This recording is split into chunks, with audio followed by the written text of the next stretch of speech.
Welcome to Art Bell, Somewhere in Time. Tonight featuring Coast to Coast AM from March 7th, 2001. From the high desert and the great American Southwest, I bid you all good evening and or good morning wherever you may be across this great land of ours. And that includes areas commercially from the Tahitian, the Hawaiian Islands, Guam, out across the date line in the west, eastward to the Caribbean and the U.S. Virgin Islands. It's a lot of territory, south into South America, and north all the way to the pole. This is Coast to Coast AM, and I'm Art Bell. And never in my life have I seen such a brouhaha with regarding to the Kathleen Keating show that we did at the first of the week. Oh, brother. The revelation of the name of the person that Kathleen Keating believes is the Antichrist has really stirred up a furor. And I'm telling you right now, I am not going to give that name, nor the organization. It is, however, on her website. Her website, however, is, well, I don't know. You can make up your own mind about that. I've got Kathleen on the line, and we're going to talk to her for just a moment here at the beginning of the show. So I've got that and a whole lot more in open lines, and then a discussion with a very interesting gentleman by the name of Brian Alexander, who writes for Wired magazine on cloning. A lot going on tonight. Stay right where you are.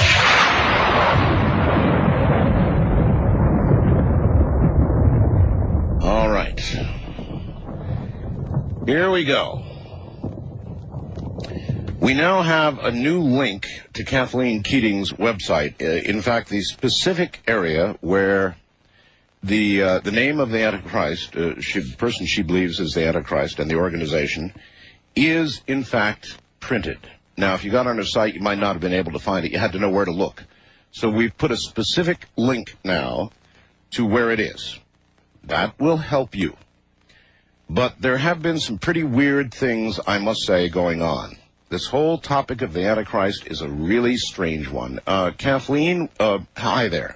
Hi, Art. How you doing? Fine. Thank you for coming on tonight. Oh, no problem. Thanks for having me back on. What an uproar. Oh, it's been crazy. I think the price on my head went up exponentially after Monday night. But, anyway, whether it's some outside influence or your website unable to handle the traffic, I wouldn't have any idea. But I think it's a little bit of both. It may be a little bit of both. The fact of the matter is, if people are persistent, they will eventually get through, right? Mm-hmm. And we also have a link on the front page. As you just go into the site, it'll take you right to that article. All right, that's very helpful. I want to read something that I've received in view of right below where you identify the Antichrist. Mm-hmm. You say there's also another guy in New Mexico who appears to be vying for the same infamous title. Mm-hmm. This may add to some confusion, but I think there is a reason we're seeing two world teachers. It is true there will be many smaller Antichrists, some significant players, especially world leaders, who will qualify as Antichrists. However, in the end, only one man will be the ultimate Antichrist. But there will be others, huh? There will. All right. I've got an email that I want to read you that I thought was creepy, so I'm going to read it to you, and then I'm going to get your reaction. Dear Mr. Bell, I've just heard much of your interview with Kathleen Keating on streaming audio, and write to take the pressure off that poor goof from the UN, who she has quite incorrectly identified as the Antichrist. And writing you isn't the only thing I'm doing. You'll notice that her website is still inoperable. You see, the fact is, I am the Antichrist. Now, I'd like to call into one of your programs, but frankly, I'm just too busy. It's always like this when I'm on this side of the Atlantic. There's an invisible cocoon blocking rational thought that is stretched around this part of the world, and arguably Texas Christian University in particular, and thank God for that. Facts just do not penetrate this far into what I like to call my personal territory. In Europe and other places closer to ground zero, the Mount, Wailing Wall, Jerusalem, whatever you want to call it, scholarship is more, how should I say it, exacting. Thus, many people over there know a few things. But I'd like to take the time to bring you up to speed on. Please feel free to check my facts. Just because I am the Antichrist doesn't mean that I'm infallible. After all, I'm stuck in this really clumsy older body. and sometimes life is a struggle. I don't recall things as well as I used to. So, when the Jews were looking for a Messiah, they really didn't believe one would ever arrive. A phrase current at the time was, when the Messiah comes, by which was not meant that the Messiah would be engaging in a sexual act, but rather he might arrive. The odds makers throughout the whole proposition find the whole proposition rather sketchy. Your equivalent today is the second coming of Christ Almighty, which means the same thing, and nobody is too mussed up about it. And this time, the Messiah might very well be a woman. Last time, this honor went to Issa Maria, but I digress. The Messiah was to have 4 qualities. The person so honored was to be the perfect embodiment of the qualities male and female, and also completely spiritual and physical as well. The glyph by which one speaks of this, then though, over here not so much now, was a cross. So we have 4 quadrants defined by this cross. And each of the quadrants, we write a Hebrew letter which stood for one of the 4 qualities. It traditionally rendered Yahshua, I believe, or Greek Jesus. It is a title, not a name. It is to be earned, not bestowed at birth. So, in Luke, the instructions for naming this lad read that you will call his name Emmanuel when the kid gets here, because he's got a hell of a shot at this whole Messiah thing. So the child who arrives, not by virgin birth, as any Christian in Lebanon, among other places, will tell you, is first destined to be a man, and he is given the name Isa, which is a diminutive of Isaiah, which means God and salvation. In Greek, of course, the name is Emmanuel. Now, I regret to say that Kathleen Keating, sounds a bit like cheating, doesn't it, did not demonstrate too much of her research skills in your program. Indeed, one thought that her best efforts were to consult some Christian in Oklahoma with an address to an institute that's really the back of a privy door. I know the place because I provide the funding. And there's more. Oh, yes, really. Keating says the Antichrist drives up in a Beamer. I don't like Beamers. Tom Wolf's right. They're like most European cars, designed and built by people who would rather hike. Here's where Miss Keating really gets caught out in this business of discrimination. So a multi-level marketer shows up driving a Beamer, and I'd have thought this was a blatant attempt to impress her. And he says something like, how'd you like your life to go a lot better?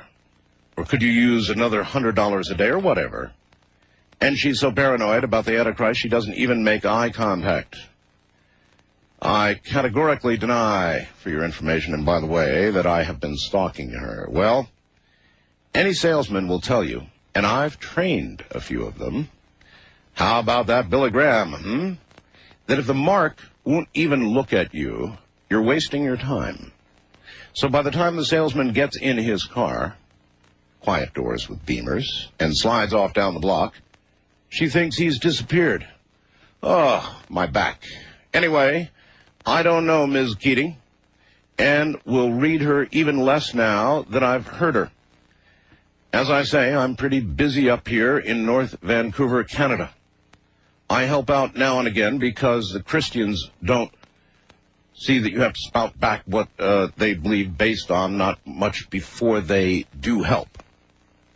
I know a woman whose children were both abused by her husband. When this was discovered, the woman took the kids and ran. Members of the church conducted an exorcism of her as she was possessed by George. I love this country. And did you hear what kind of abuse I got just for lightening the weather load on New York City last week? Nothing but vituperation. I guess they were just desperate to close the airports. Oh, well, what's an Antichrist to do? I enjoy your show. The one with Ms. Keating reminds me that I've got to get a TV again.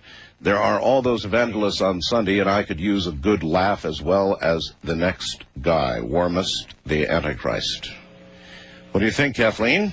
He didn't even have the courage to put his name on that diatribe, that wonderful piece of fiction and blasphemy all rolled into one.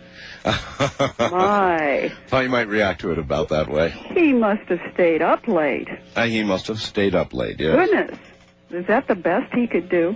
I found it a little unnerving, and I guess, it may come into the category of the second group of Antichrists. I'm sure you'd have a great argument with that you've described here. I don't know. I bet he can get a book deal, though. Well, you did. Well, barely. Barely. Okay, well, listen, I hope it's going well with the book. Well, hopefully it is. We're still taking calls and will continue to do so until the orders stop. And when the pictures begin talking and the babies within days of birth begin talking to us, you'll have me, believe me, wrapped around your little finger, Kathleen. I just wanted to get some comments from you on that and update everybody on the fact that we've got a cleaner way to get to your website. That doesn't mean they're going to get there because either not too many people can get on at once. I made it myself tonight, so I know it's possible. I just want to let everybody know that. Instead of people sitting out there cursing me, cursing you, because they can't get in, they're just going to have to keep trying. That information is available. We have a direct route now, folks. So, Kathleen, we're going to have you on the program again, I'm sure, soon. Well, thanks, Art. And if you could send me that little letter, that would be wonderful. Would you like? You really want a copy of that? You bet. I've requested the chap give me a telephone number, and if he does that, I may put him on the air. Interesting. And if I put him on the air, maybe I'll give you a call and I'll let you all have a chat. That would be interesting. Boy, I wonder if the phone lines would hold up for that one, huh? They don't hold up for much else, do they? Not really. Kathleen, thank you. Thank you, Art. Take care and good night. All right, that's Kathleen Keating, and that information is available. Now, why am I not giving it out? Because I know in my heart of hearts that some Christian would take that name, and it is an individual alive on earth now, and go dispatch him quickly, saying, no doubt, as he did it, that he heard it on the Art Bell program.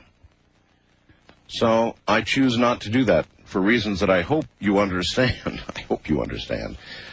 We were talking about the shooting at Santana High in California yesterday, and whether or not it was evil. And one caller I think it was the first hour, wasn't it, called and pointed out that it's never a girl, that the shooter is never a girl. And I agreed. I said, you're right. Well, maybe we should not have said that, because today breaks the following from the Associated Press. An 8th grade girl shot a 13-year-old female classmate during lunch at a Roman Catholic school Wednesday before being subdued by a school administrator, according to officials. The victim, also in the 8th grade, was shot in the right shoulder and was listed in stable condition. Students at Bishop Newman Junior High School, junior senior high, were taken to a nearby school where police were interviewing witnesses. Details about the shooting not immediately available. So they have no idea why she did it. But for all of that, and it just ding, ding, ding, it went on like a light bulb above my head. This caller is right. It's never a girl. And the very next day after we talk about that, it's a girl. Now, again, I'm not saying that this represents a ding, ding, ding by Major Ed Dames, but when you listen to it, you've got to wonder. The story is from the Washington Times, by the way. Forget the fact that some 1,500 assorted nuts, bolts, and chunks may rain down upon the Earth when Russia's vintage space station, Mir, plummets home again in about 10 days. It's the mutant space fungus we should fret about. After 15 years of festering away in various air ducts and control panels aboard the old orbiter, some mystery mold is also along for the ride. Yuri Karash said, "I cannot overstate this. a realistic problem exists. This is now at a press conference in Moscow. Now, how much are you hearing about this in the American press? Not too much, right? A former cosmonaut and now a journalist, he became unnerved after reviewing Mir documents at the city's 38-year-old Institute of Medical and Biological Problems, which once designed a life support system for a heavy interplanetary ship, among other things.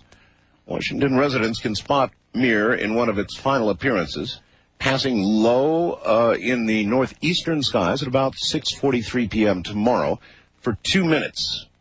It'll be 10 degrees above the horizon. That's not very far. Meanwhile, Russian officials have become wary of assuring the governments of Japan and Australia, and more recently now Germany, that most of the spacecraft will incinerate upon entering Earth's atmosphere sometime between March 17th and 20th. So in other words, we've got legit people in Russia saying, don't worry about the nuts and bolts. Worry about this horrid fungus that has been growing in it for some time. Because guess what? It's coming back down with Mir.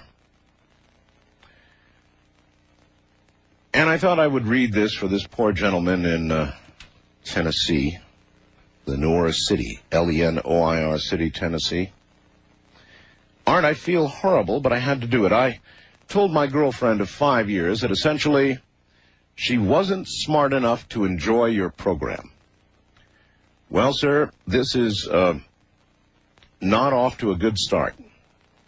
He goes on, it's mean, I know, and I've tried for months to get her to turn off the Cartoon Network and listen to your program, but she refused. In insulting her, I hope to challenge her. Boy, do you have a lot to learn, sir. She's much smarter than she gives herself credit for, so I challenged her intelligence in order to expand her interests. So she's listening tonight. And I know what I have done is wrong. I'm sorry. But the intellectual stimulation she gains from this compelling program will quickly staunch the wounds. I hope. In the end, she will be a passionate listener, and I'm sure he hopes lover as well. And of that I'm sure. And he finishes, I'm sleeping on the couch tonight, Art. So please, should you get this message, just tell her I love her, and I'm sorry I insulted her. Greg, Lenoir City, Tennessee. Good luck, Greg. You really have a lot to learn. From Sydney, Australia, a former Australian Army commando, get this, folks, plans to jump off the edge of outer space and plummet 25 miles to Earth in the highest skydive ever. His name is Rod Miller, 37 years of age. He's going to make the 40,000-meter jump by riding in a hot air balloon right to the very edge of space.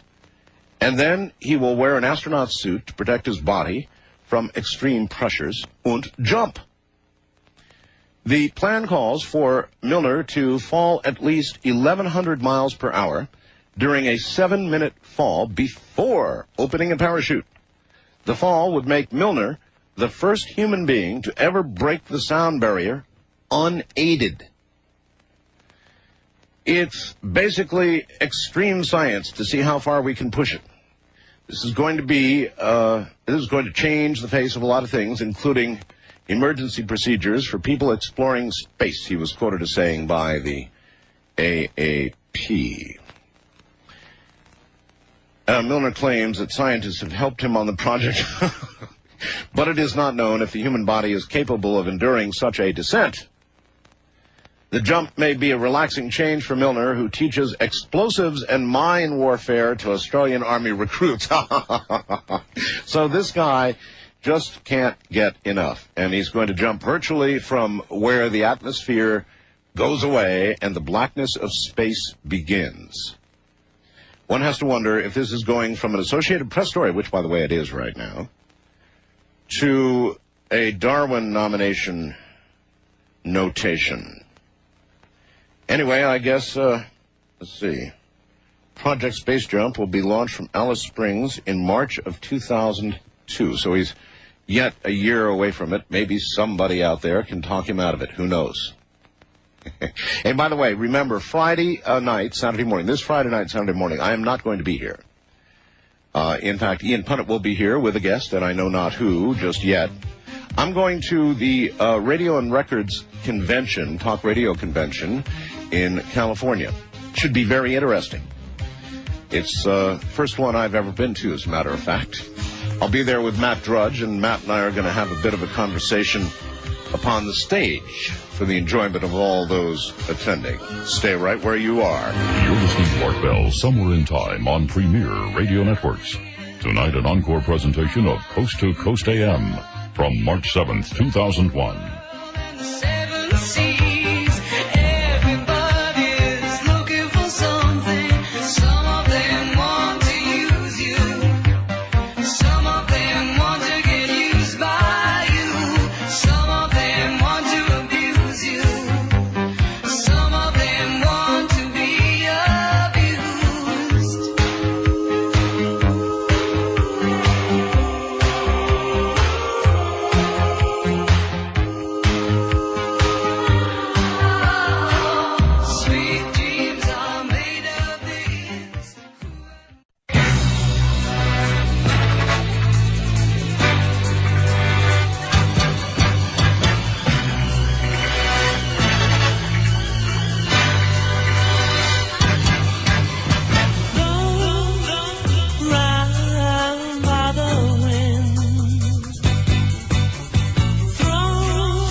Somewhere in Time.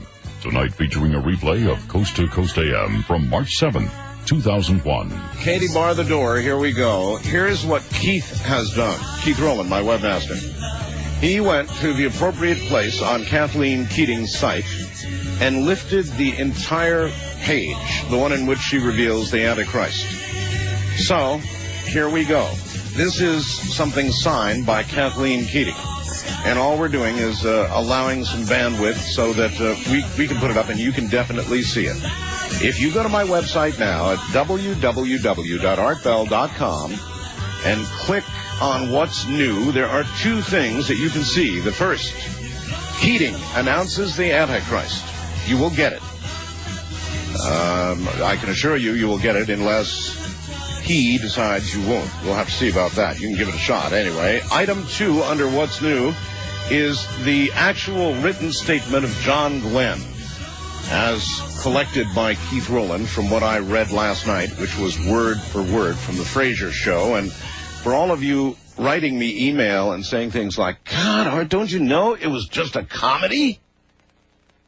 Yes, I do know it was just a comedy. And every time I read it, I prefaced what I was reading by telling you it was just a comedy. Right?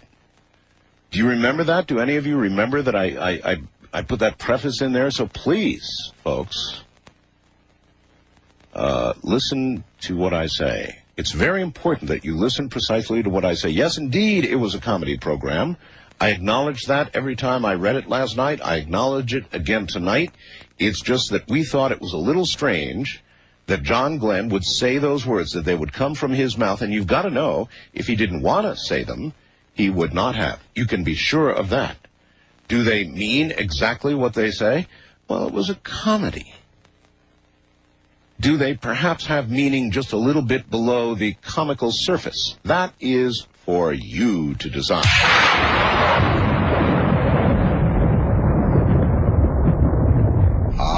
Back into the night we go. Open lines directly ahead. Let's see what awaits, shall we? On the wild card line, you are on the air. Good morning. Hello? Hello? Yes, sir. I'm sorry, I didn't hear you. Sorry, it's quite all right. Go ahead. This is Benjamin calling from Indianapolis. Yes, Benjamin. I got a couple comments for you. I agree with your assessment about the school shooters and that they seem to be pure evil. And my theory on that is... No, wait a minute. I don't absolutely say they're pure evil or that it's evil incarnate causing these shootings. What I do say is that it has to be one of the possibilities, one of the main possibilities that you consider when you start thinking about why would somebody take a gun to school and smile and start shooting their classmates and smile all the while. Now, that's got to be one of the possibilities. No, I wholly agree with you, and my theory on that is that it's kind of timely, seeing as how you had Kathleen Keating on Monday night. I thought so, yes. Well, I think it's God pulling back all the stops, and I think he's allowing evil to work its magic for lack of a better word. You've got to wonder why God would do something like that, though. I do. I mean, why? God is God, right? Why would he allow evil and hurting and all these things to go on? I suppose there's an answer in religion to that somewhere. Tell me, how old are you? I'm 27. 27. All right. Oh, okay. Well, you're not that old, but even when you were in high school, were they having these mass shootings? No, they were not. It's completely a new thing. I mean, probably I heard or I saw on the news the other day. I think it was 60 Minutes last night, maybe that they had one in, I believe, in 1979, and that was the first one that. If I remember correctly, that was the first one. But you remember an old song? Some group wrote an old song called "I Don't Like Mondays," and it was about somebody who did a shooting on a Monday. That's all I can remember. That was quite a while ago, but as far as I know, that was probably the first. Thank you very much for the call. I don't know what to make of it either, but I don't think you can rule out the possibility of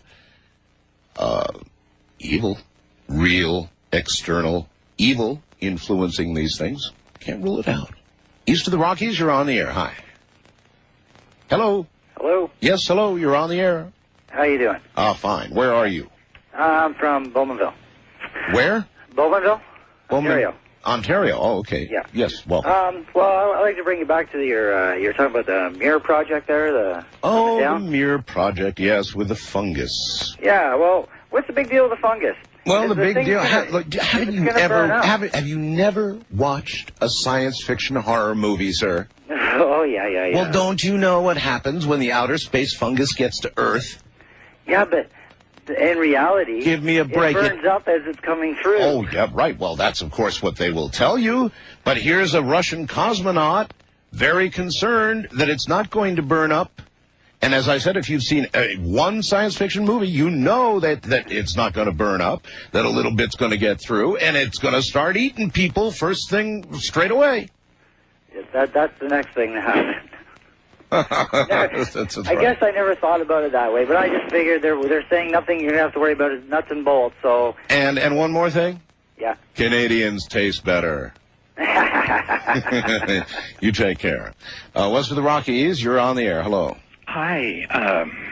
I appreciate you taking the call. Sure. Where are you? I'm calling you from Ellensburg, Washington. Ellensburg. Oh, yes. This is Kent. Yes, sir. Yes, Kent.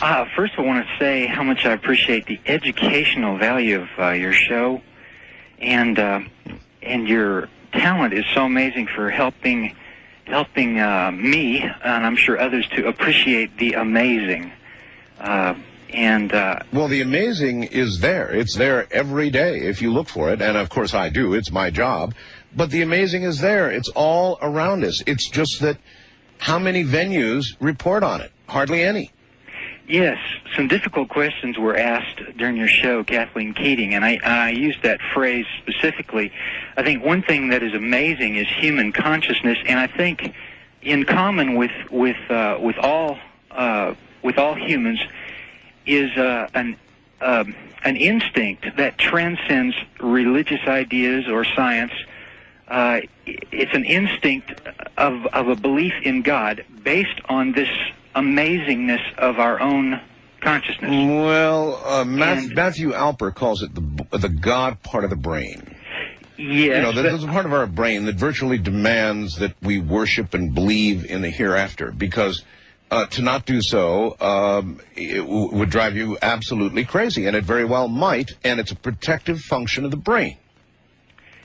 Yes, but I think the human mind is suspicious of accidental perfection. Biologically speaking, the mind is so amazing. I have a simple proof for this instinct of the existence of God, which I can share with you. It's two parts. No, not to read to me, please. No, not going to read to you. All right, just give it to me in a nutshell very quickly. Using the example of Henry Ford, the creator of the Model T. Oh, yes. If you can visualize the idea that we are all Model Ts, and the Model T is the effect, the cause was Henry Ford, but the cause... So I suppose then Dean Kamen is visualizing all of us as a two-wheeled scooter, right? But the Henry Ford cause is greater than the Model T. In other words, the cause itself... Henry was much more than the maker of cars. He was brilliant in many ways, created the idea of the assembly line, etc. We being the effect, the consciousness being the effect, it's very simple, logical suspicion in the mind. The mind learns through four ways: pattern recognition, cause and effect, instinct, and intuition. And all four of those point us naturally to be suspicious of accidental perfection and to realize this amazing effect that we are. Well, all right. Or put another way, I think that Arthur C. Clarke was the one who said that any technology sufficiently advanced would appear to us, I'm paraphrasing, as magic or perfection, or however you want to put it.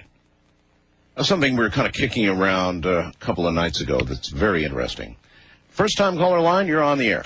Morning.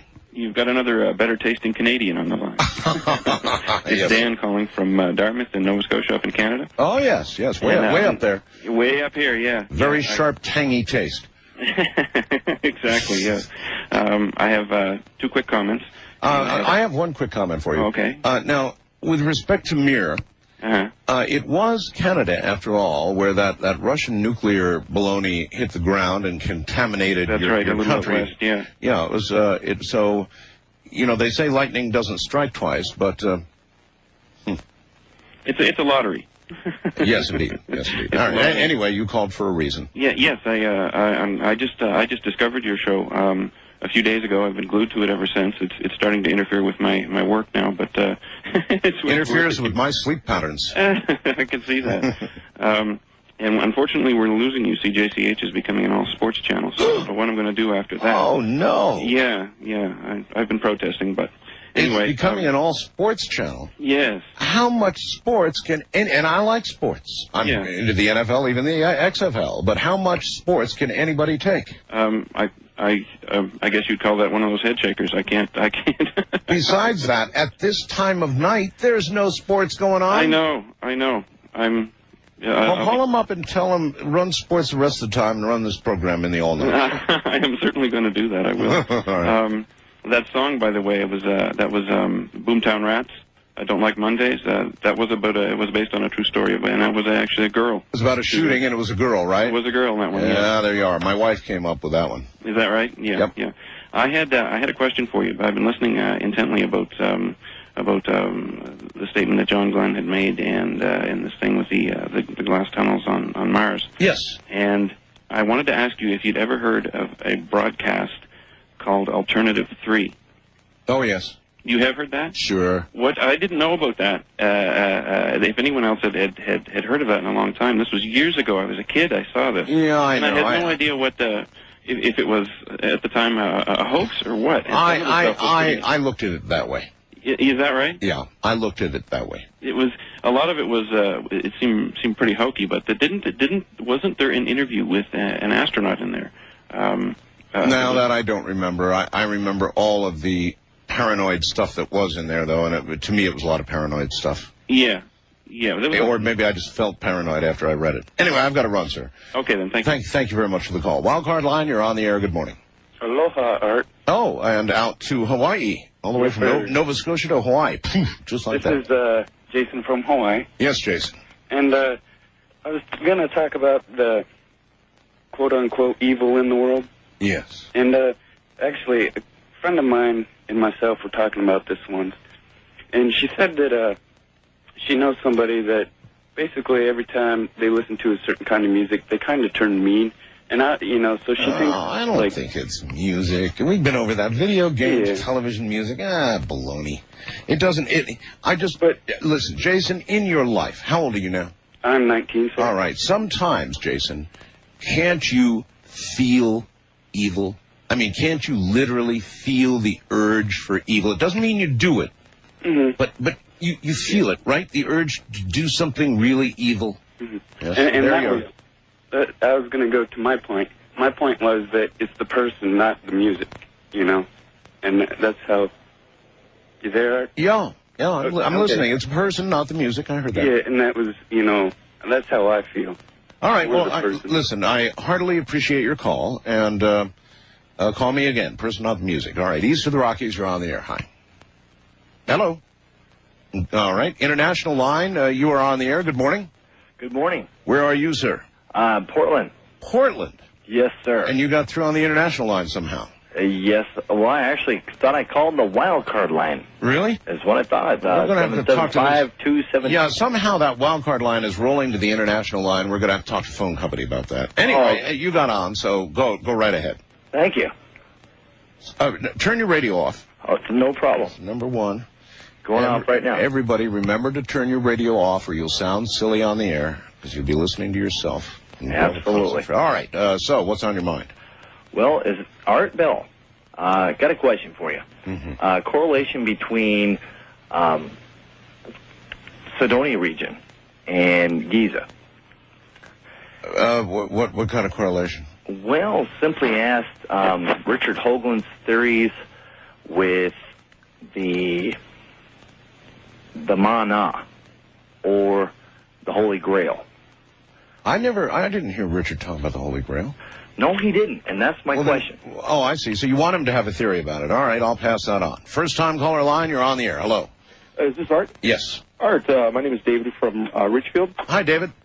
Minnesota. Minnesota, all right. Okay, you were saying something about the excuse that one guy gave that he hated Mondays. Oh, there was a song. I don't like Mondays. Okay, there's this guy that went into a school, public school down in Florida back in 1978, and he shot up the school.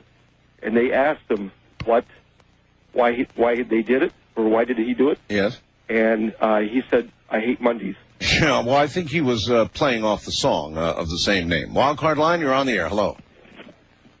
Hello. Going once, going twice, gone. East of the Rockies, you're on the air. Hello. Hey, Art, how you doing? Okay. Hey, listen, two things. One, first up, actually, I'll just talk about the Hoagland thing. I found some other pictures of these quote-unquote tubes, the glass tubes, on the photojournal jplnasa.gov site. I would imagine so. But I was flying back from San Francisco last Friday, and I was flying over Nevada and Arizona, and I saw identical forms of structures as we were flying east, and what it looked like to me was there were runoff gullies, you know what I mean, like washout gullies. Yes, okay, fair enough. I thought that too regarding runoff, but not the other part. If you look carefully at these photographs, you will see, particularly if you look at the close-ups, you will see an obvious translucent quality to them that's impossible to explain. I mean, that's just impossible to explain unless it's glass or it's some type of almost clear but not quite clear material. And that's not something you would expect to see on Mars. Or maybe it's some kind of some water or condensation. Another question, though. I went through about, I guess, 800 of these images, and a good portion of them were in color. And I was wondering, do you know if it's false color or if the satellite... No. It's real color. They get the color values, and they're very careful to correct them properly so that you get the real color. No, it's right. color. Why don't they take all of them in color, then? I don't know. A lot of the early missions had black and white cameras. Right. Okay, and because now that you've posted the quote-unquote Antichrist's identity... That does not mean that you can say it on the air. All we did was post... reposted the opinion of Ms. Keating. That's right, thank you. Have you... East of the Rockies, call toll-free 1-800-825-5033. Now, you just tried to give his name, and I had to bleep that out. Why'd you do that? I wasn't aware that I wasn't supposed to. I apologize. Well, yeah, I said I wasn't going to give his name. Anyway, this person has been offered to me to interview. Mm-hmm. So I'm considering whether I would interview this person. What do you think? Should I? I don't think this person has drawn enough attention to himself to merit being on the Art Bell show yet, and I think that by interviewing him, you might just propel him to that. His spokesperson was on my program. Mm-hmm. Now, of course, they say he's the Messiah, not the Antichrist. But, of course, that's how the Antichrist advertises he will appear. Mm-hmm. So, I don't know. I've been offered the interview. I'll just have to think it over. All right? All right. Thanks a lot. Right, thank you. Wildcard line, you're on the air. Hi. Hi, this is Vince from Vancouver. Hi, Vince. We've got a short time here before the top of the hour. What's cooking? Well, I was wondering, what do you think of talking pictures being television? What do I think of talking pictures being television? Yes, from your talk the other night about the Antichrist. Yeah, I have no idea what you mean by that, talking pictures being television. Talking pictures, that was a phrase assigned to movies when they first got audio. So what are you talking? Oh, you mean pictures on the wall beginning to talk, right? Yeah. Yeah. In our day and time as TV, but I told years ago. Yeah, I told Kathleen if any of my pictures begin to talk or I encounter a newborn baby that begins to talk to me, I'm going to be right in her corner real quick. I'm a doubter. I'm a skeptic. I don't know what I am. I'm not exactly a non-believer because there are lots of things I do believe in. I guess I'm agnostic, but believe me, if the pictures and babies start talking, I'll be right there, Kathleen. I'm Art Bell, and this is Coast to Coast AM, running through the night like a freight train. You're listening to Art Bell, Somewhere in Time. Tonight featuring a replay of Coast to Coast AM from March 7th, 2001.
Presents Art Bell, Somewhere in Time.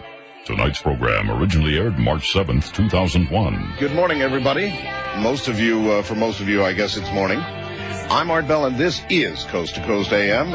Coming up in a moment is Brian Alexander, who's a writer for Wired magazine. And it's going to be pretty interesting. We're going to talk with him for about an hour, which means that we've got several hours of open lines tonight. I've got a couple of ideas for him. That'll be coming up next hour. But this hour, we're going to talk about cloning. It's one of the enduring areas of interest for me. We are going to clone. Make no mistake about it. Well, actually, it might even be put a different way. We may already have cloned. May well already have cloned. And Brian spent quite a while investigating this whole area of cloning, so we'll find out what he knows coming up in a moment. Brian Alexander, who writes for Wired.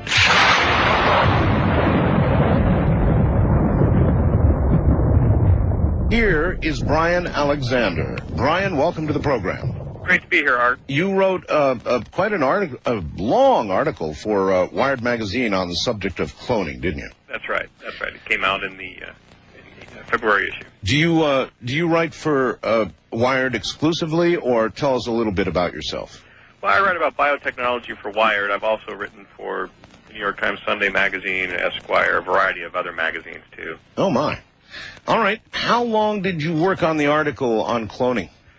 Well, from start to finish, from the time it was assigned until it came out, it was about 6 months, and I spent about 4 of those months fairly heavy-duty reporting. Yeah, that's a lot of research, no question about it. So then, tell us everything you know about cloning. I don't know how else to ask. I'm fascinated by the whole concept of cloning.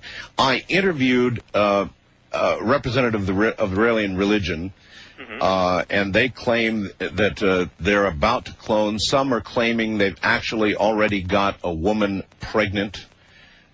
So I don't know where they sit right now. Since the interview I did, that was, 2 or 3 weeks ago. And I'm sure you ran into them as you did your research. But I mean, in the whole cloning world right now, do you think we've already cloned? Well, it's possible that we've cloned by accident. By accident? By accident. Let me just take a second and explain that. There's an IVF procedure that's known as ICSI. That's ICSI. And it stands for intracytoplasmic sperm injection. And what ICSI does is helps men who would otherwise be infertile, helps them have babies by directly injecting sperm into the egg rather than relying on the sperm to get in there on their own. Now, when they do ICSI, they have a sort of a plate full of sperm. But there's also a cell type that hangs around sperm, and in women it hangs around eggs. The cell type is called a cumulus cell. It's a little round cell. Sounds like a cloud. Right, yeah, exactly. And it looks a little bit like a cloud when you look at it in a petri dish. Well, these cumulus cells are almost indistinguishable from sperm cells that have had their tails removed, which is what they do in ICSI. So it's very easy for a technician to accidentally pick up a cumulus cell and inject that into an egg. And because the egg treats everything that goes into it like a sperm, you'd end up with a clone. So in other words, you have a clone. That's right. I've got it. That's right. But we wouldn't know that, would we? Or would we? In other words, once the child is born, would we be aware? No, we wouldn't necessarily. No. The child would happen to look a lot like Dad. Or even exactly like Dad, I guess. Well, but it would be 20, 30 years younger than Dad. But in fact, it would be an exact replica. Well, no, actually it wouldn't. No? Now, the way, one of the things that people forget or don't realize about cloning is that you have to use an egg. And the egg has its own DNA called mitochondrial DNA. Right. Which makes a contribution to the makeup of our own DNA. So then they really don't have a way to make an exact replica then? In fact, there's no such thing as making a copy of a person. Well, then what the heck are they talking about? I always understood it to be a precise replica, that the DNA would be exactly the same. You say no. That's right. About 1%, 1.5% of the DNA would be mitochondrial DNA. And all you need is one slight difference, and suddenly you've got listen, that percentage is almost as big as the difference between humans and apes. Well, yeah, right. It's a common myth. It's something a lot of people think, and they have reason to, because after Dolly was created, all the images that we saw, all the images we were exposed to, had repeated copies of Adolf Hitler and Michael Jordan and all the rest, and so we didn't hear anything else other than that you could make copies of people. In fact, you can't make a copy of a person. You get close, but that's all. That's right. You would get a baby who shared an awful lot of traits with mom or dad. They would look a lot alike as they grew older, but still a little different because time itself, etches itself on our faces, our bodies in different ways. Oh, you know it. Yeah, no kidding. So you would have definitely a different person, but there's no doubt that a clone would share appearances and certain traits. Yes, but the people who are laying down the money, and they are doing that now, aren't they? That's right, they are. To have clones of themselves for whatever their reason, they think they're getting an exact duplicate, and are they getting? Are they being sold that bill of goods, or are they being told the truth? In some cases, they are being sold that bill of goods. In other cases, people are saying, "Look, you're not going to get an exact duplicate," and they say, "We don't care. This is close enough for us. We understand this will be a unique individual, but at least the blueprint of the person that we loved, that died tragically, for example, in many cases, the blueprint will be back with us, and we treasure those traits." That's some of what people are thinking. I did interview a couple of people who thought they were going to get their dead child back, literally. Right. And were they were resistant to the idea that wouldn't happen for them. Now, in the case of infertile couples who just want to have a baby, they don't care if they have an exact duplicate. They just want to have a genetically related child, and for some infertile couples, cloning is the only way to do that. All right. There are, of course, many ethical and moral questions attendant to the whole concept of cloning. And I've got an article here by Rick Weiss, the Washington Post service. I wonder if you've seen that. It was in today's paper. Yeah. Oh, there you are. See, I get them quick. So he says, among other things, that almost all of the first 100 clones will probably abort spontaneously because of genetic or physical abnormalities. Now, assuming that some percentage of those don't abort, you're going to get some monsters. Well, that's a guess. And, that's a good guess. It's based on his reporting. And Rick Weiss is one of the people who follows cloning very carefully. Well, if it's a good guess, I mean, that really is a moral, ethical dilemma. Oh, yeah. The safety issue of cloning is really the primary, the most cogent argument against cloning, as far as I can tell. The fact is, this is risky. In fact, he says, let me just read this and then I'll let you go on. Other leading animal cloners know, and we're talking about animals now, that behind the stunning stories of cloning successes in cows, sheep, goats, pigs, and mice, 95 to 97% of efforts still end in, his word, disaster. Well, that's right. I wouldn't necessarily use the word disaster. Let me explain a little bit about failure rates and so on. Sure. Now, let's say that you start with 100 eggs, and you perform the cloning procedure on all 100. All right. Scientists and people who clone animals have a reasonable expectation of getting 5 live births out of that 100. Mm-hmm. So you get that's what's called a 5% efficiency rate, or a 5% success rate. Now, most of those 100 eggs either won't divide or will fail soon after dividing a couple of times. Mm-hmm. So they will never be implanted.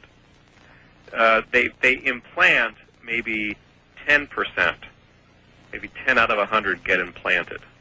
And about 5 of those scientists would expect to be born alive. So when you sort of narrow down what the risks are and what the success rates are, you have to kind of be careful where you start. You could say that if you implant 10, you get 5, you have a 50% success rate. Mm-hmm. Or you could say if you start with 100 eggs and you get 5, you've got a 5% success rate. So you got to be a little bit careful about that. Now, as far as disasters are concerned, cows especially seem to have a problem with what's called the large cow syndrome or large calf syndrome. There's a problem of communication. At least the theory is, there's a problem of communication between the embryo and then the developing fetus and the mother. They're born too big. Sometimes they're born too big, and placentas seem to develop abnormally. And this may be a result of what's called this imprinting issue. The cells which are used in cloning are already imprinted and designated on where they're supposed to go, and when you try to reverse them back to an embryonic state, they may retain some of this imprinting. It kind of sounds almost like Dr. Frankenstein. I realize it's not, but they're going to end up with some failures that live. And what do we as a society do about that? I know in America, I guess, there really are no laws against cloning. There are laws in Great Britain, I believe, but not here. So we're going to plow ahead, and we're going to inevitably end up with some disfigured, terrible things. Should we be going ahead with this? Well, should we go ahead with it right now? I would say no, but that isn't stopping people. It is going forward, I believe. Now, whether that's a good thing or a bad thing, I think it's dangerous, and I think it's too dangerous to be doing it now. For all the reasons that we've just talked about. All right, I tried desperately to get one of the first people who became vocal about this on the program, Dr. Seed. He never would come on. He came close, but he never would come on. Have you spoken with Dr. Seed? Did you have any luck? I have spoken with Dr. Seed, yes. Yes. Yes, and you're... well, I think Dr. Seed is largely out of the picture now. He made a stab at this a couple years ago and made a lot of headlines, and then apparently had some possible financing, and that fell through. And as far as I know now, Dr. Seed's not working on cloning at all. He's actually turned his attention towards clinics for human rejuvenation, which he hopes to start a chain of clinics to do that. Rejuvenation? In other words, making people younger? Making them younger, making them live longer. Boy, he lives right out there on the edge, doesn't he? Yeah, he does. Who do you think will be the first to publicly clone? To publicly clone? Yeah, in other words, who's the closest right now, do you suppose? Well, you know, if the realiens are for real, I think they would be the first ones if they really do have somebody pregnant. Now, there has been an announcement by a doctor in Kentucky who's working with a relatively famous doctor in Italy. They're Doctors Zavos and Dr. Antinori. Yes. They came out in mid to late January and said that they were going to start trying to clone people. They were going to start the experiments and then proceed ahead. They've been overwhelmed with people who want to have babies. These are infertile couples, and they want to have them through cloning so they can be genetically related. Now, they've been public about it. They've been widely condemned by IVF doctors around the world because IVF doctors certainly don't want that kind of attention. Whether or not they'll actually succeed and go forward in the end, I don't know. They say that they're going to, so I guess that would make them the first sort of mainstream, if you want to call them that. How big a business is it? I noticed on the Raelians website, they offer to buy eggs, and they offer to buy all kinds of things to do their cloning with. They're offering, I think, $5,000 for eggs. I can't remember. Well, yeah, that's actually a going rate for egg donation. It is? Yeah. $5,000 per egg or per donation cycle. Wow. So, and you get, 5 to 10 eggs out of one cycle. Oh my gosh. Do you have anything to say about that? I mean, is cloning going to be a really big business? Apparently it is. Well, no. Cloning is always going to be a very small endeavor by a very small minority of people. It's going to be a lot of money for somebody, though. Well, I think it'll become an IVF procedure. I mean, just like we have IVF procedures now, it'll be one of those, and it'll cost, whatever IVF costs after a while. Now, at first, it's going to be expensive because the first people to do it are going to be roundly condemned. But as the safety level gets a little bit more reasonable, I think cloning is going to be an option for infertile couples, and they will choose that as the last resort. That won't be their first option. It'll only be infertile couples doing it as a last resort. Perhaps some gay, lesbian couples, maybe the odd egomaniac. But generally speaking, people are going to want to reproduce the old-fashioned way. I would think so. And now, the Raelians actually went a step further, and they suggested that, yes, they're going to clone, and that eventually their hope, get this, their hope is that you'll be able to take the contents of a person's brain and download it, essentially download it, kind of like wiping a disk drive clean, and then downloading the person into the clone so that you virtually could live forever. Have you heard this? Yep, that's the idea. I sat down with Rael up in Quebec, and we talked about this very thing. You know, the idea is that he's basing this on the book of Genesis, where the patriarchs lived to be 700 or 800 years. And so what he's saying is that every 700 or 800 years, we will sort of check ourselves into the cloning center, and we'll have a new body made that will pop out about 17 years old, a body of 17 years old, and then we'll download ourselves into this new body and therefore continue on living forever. You know, he's not the first guy to talk about this concept. There has been this concept floating around called the soul chip, which is sort of a, you know, the hard drive for our personalities and our souls. The soul chip? That's a new one. Chip. That's a new one on me. Yeah, well, it's been a science fiction notion, but it's also been sort of a theoretical notion. Would it ever be possible to digitize everything that we are as people, our spirituality, our consciousness, our personalities, and so on? You know, it's obviously not possible now, and it could be thousands of years before it ever would be possible. But people have toyed around with the concept before. Well, if we're toying around with these ideas here in public, I mean, after all, you've interviewed these people who are all gangbusters to go and clone. If that's what's happening in public, then kind of like, I live near Area 51 here, and you have to wonder, with what we've got flying in the sky now, I don't know if you've ever seen a B-2, they're pretty exotic. Imagine what they've got, you know, up at the secret test site. So, if we imagine all of this publicly, that you and I are openly talking about right now, what might be going on in secret labs behind closed doors? Well, you know, one of the things I say in the Wired story is that this could very easily have already been done in any of 300 in vitro fertilization clinics around the world. I quote scientists saying that you need a good molecular biologist or a good cell biologist and an IVF doctor, and you could do it in a small closet. And in fact, you could do it and nobody would really even know about it because it looks so much like other IVF procedures. So somebody with enough ego and enough money might have commissioned a lab which might have already indeed done this. And people try to do that all the time. I interviewed IVF doctors who say they are approached weekly, sometimes daily, by people hoping for cloning. People with money, no doubt. Well, sure, but they're infertile couples or people who have lost a child. All right. Hold on. We're at the bottom of the hour. You could clone. You may even clone now. You could do it, but it don't come easy.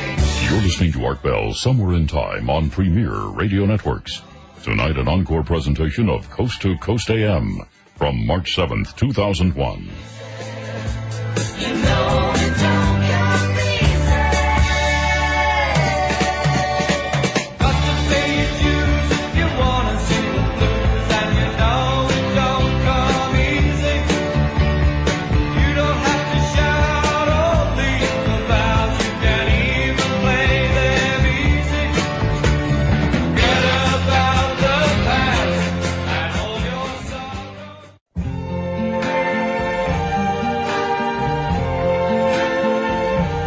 I see trees of green, red roses too. I see them bloom for me and you. And I think to myself, what a wonderful world.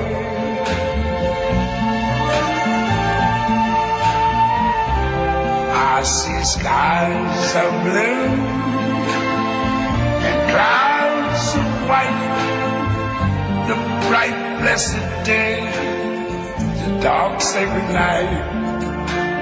And I think to myself, what a wonderful world.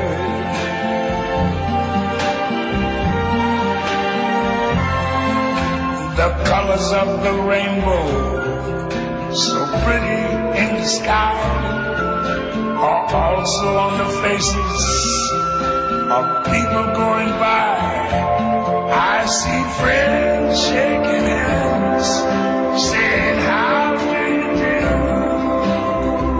do? They're really saying, I love you. I hear babies cry. You're listening to Art Bell Somewhere in Time on Premier Radio Networks.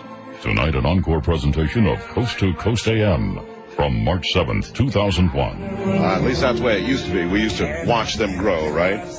What a wonderful world. Welcome to the world of cloning. My guest is Brian Alexander, who writes for many magazines, actually, but wrote an extensive article on cloning for Wired. He'll be right back.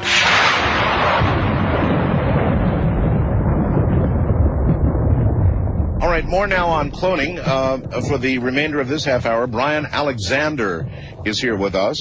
He wrote the article for Wired magazine. If you have questions for him, we will open the lines in this half hour and ask some questions. Brian, you're back on the air again. What was the most surprising thing to you when you took this job, and then when you finally finished this job up and it went to press? What surprised you the most about the whole cloning thing? How many people, average everyday folks, were very interested in pursuing cloning. That's really what surprised me. I expected to find a few oddball characters and so on, but a lot of the people I talked to are, your next door neighbors. Did you interview some of them, and what did they say? I interviewed as many people as I could find, and they told me stories about losing children to accidents. They told me stories about being married, being infertile, wanting to have children, having gone through 3 or 4 rounds of IVF hope, and then having that dashed. They would like to try to use cloning then to do that. And of that number of people, Brian, how many of them were under the misconception that cloning would produce an exact duplicate? There were a couple of people who had lost children, who were hoping to literally recreate the children. Other people who had lost loved ones knew that they would not get an exact duplicate, that they would get a unique individual, but were hoping to just sort of recapture some of the traits of the past person. Is there anybody in the cloning world who believes that you're going to be able to clone a human being and have it appear as something other than a newborn? No. Except, the aliens think that sometime in the future that'll happen. Yes. But there's nobody on the edge of that now. No. All right, I would like to let the audience ask a few questions as well, if you don't mind. First-time caller line, where are you, please? Yes, sir. I'm here in Flagstaff, Arizona. My name is John. Okay, John. I appreciate you taking my call. Sure. Thank you very much. Sure. Mr. Alexander, I just had a question for you as far as, does cloning go as far as to, bring back to life a deceased family member or something you can bring back to a certain age, or are there certain elements that enter into bringing them to 10 years old or 20 years old or 30 years old? I'll tell you what, caller, he already answered that one. They're going to start off as an infant, but he did ask an interesting question. If somebody is deceased, Brian, and their cellular material has been cryogenically saved, right? Would that be would you be able to clone that way? The short answer is yes. Oh boy. Yeah, you have to. It has to be properly preserved, but if it's preserved under the right circumstances, yes, you could use that cellular material. So that if they had saved cellular material from Hitler, everybody always uses Hitler. Right. They could in fact create another within 1.5% Hitler. Yeah, but you got to remember that the new baby Hitler may grow up and want to be a pacifist artist. I mean, you never know. I mean, what a crushing disappointment. That would be. People would be very disappointed. People always use Michael Jordan. I've been asked the question about Michael Jordan in the past. There's a good chance that a clone of Michael Jordan wouldn't especially like basketball or even be very good at it. But the clone of Michael Jordan would be a real big tall guy. Yeah, look a lot like Michael Jordan, yeah, certainly. So I suppose that you could go for 50 Michael Jordans and cultivate the one that seems to go for basketball. Well, if you could manage to get Michael Jordan to give up his cells, you could do it. You don't, I've been told you don't need much. They say eventually scrapings from under the fingernail would do it, or skin scrapings, or maybe a lock of hair or whatever. Well, hair probably won't do it. You need at least the hair root. Because actually, all cells are not created equal when it comes to cloning. There are two preferred cell types. One are these cumulus cells that I spoke about earlier. Another one is fibroblast cells, which is sort of a general name for skin cells and skin-related cells. So skin would do it, or a root of the hair? Yeah, the root of a hair would be tough, but skin could do it if you had the right skin and you preserved it in the right way. Whew. All right, Wildcard Line, you're on the air with Brian Alexander. Cheerio. Hello? Yes. Yes, yes. Hi, I was question for Brian. Yes, where are you, by the way? Portland, Oregon. All right. Fantastic. A correlation between the search for immortality with mankind and the want to reduplicate themselves. And basically how that fits in with cloning. Okay, well, the answer is simple. Right, Brian? It doesn't fit in. This is not, at least yet, immortality. Well, right, but he's onto something here, because there is a new branch of biotechnology called rejuvenative medicine, and that involves the cloning of organs. In other words, they'll use one of my cells, and they'll use the same procedure they would use to make a clone of a person, and they would eventually try to direct those cells to make new liver tissue. Or a new heart. Or a new heart, and so on. Okay. There's been some speculation. I wrote another story for Wired that came out about a year ago called Don't Die, Stay Pretty. And part of that story revolved around this concept of being able to essentially check yourself in to have replacement organs made and extend lifespan that way. Is that what Dr. Seed is working on? He didn't go into detail. I would imagine that would be. Well, you use the same word, yeah, rejuvenation. Yeah, it's a buzz term that's been catching on lately. I don't know if that's what he's been working on. East of the Rockies, you're on the air with Brian Alexander. Hello. Yes, hi. Hi. All right. Just wanted to tell you, happy to hear you back again. Oh, thank you. And where are you? I am in the tiny town of Prairie View, Kansas. All right.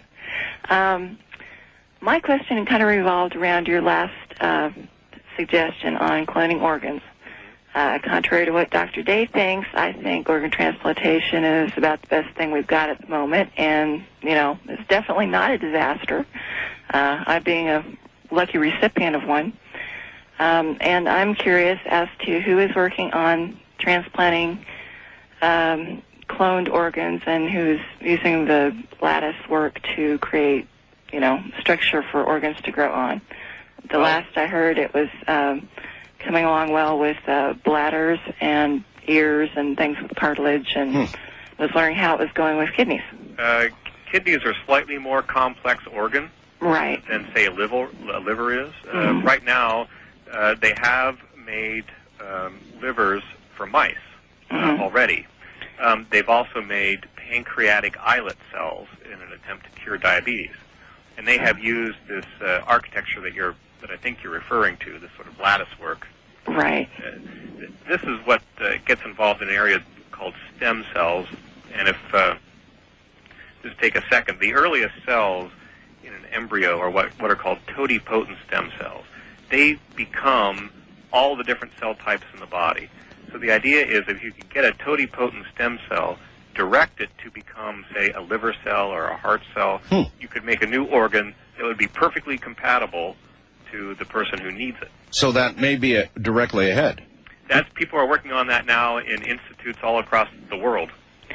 So you couldn't really take a sample cell off of an existing kidney, say, that is already in someone's body, and create a good copy of that from that. You have to. Not yet. You'd have to use stem cells to start it. You need to create stem cells and then try to direct those stem cells to create the cell type you need.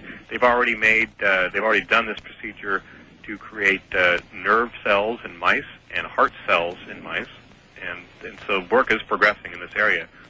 we're about to have a big national debate in this country about the future of stem cell research, and you're going to be hearing a lot more about it in the next few months. Do you think, Brian, the Bush administration is going to put the clamps on this? What's going on with our government? We have not passed laws against it, will we? Well, that's the $60 million question at the moment, Art.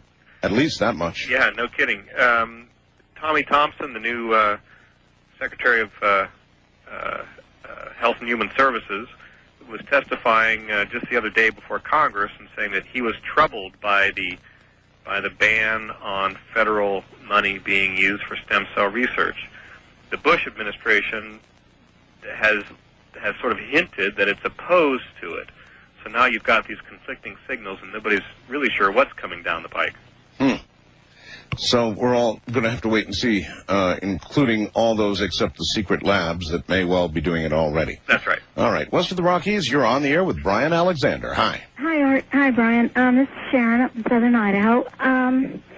I thought that there was a problem with the age of the DNA, that they discovered this with a dolly, so that if you were trying to clone someone who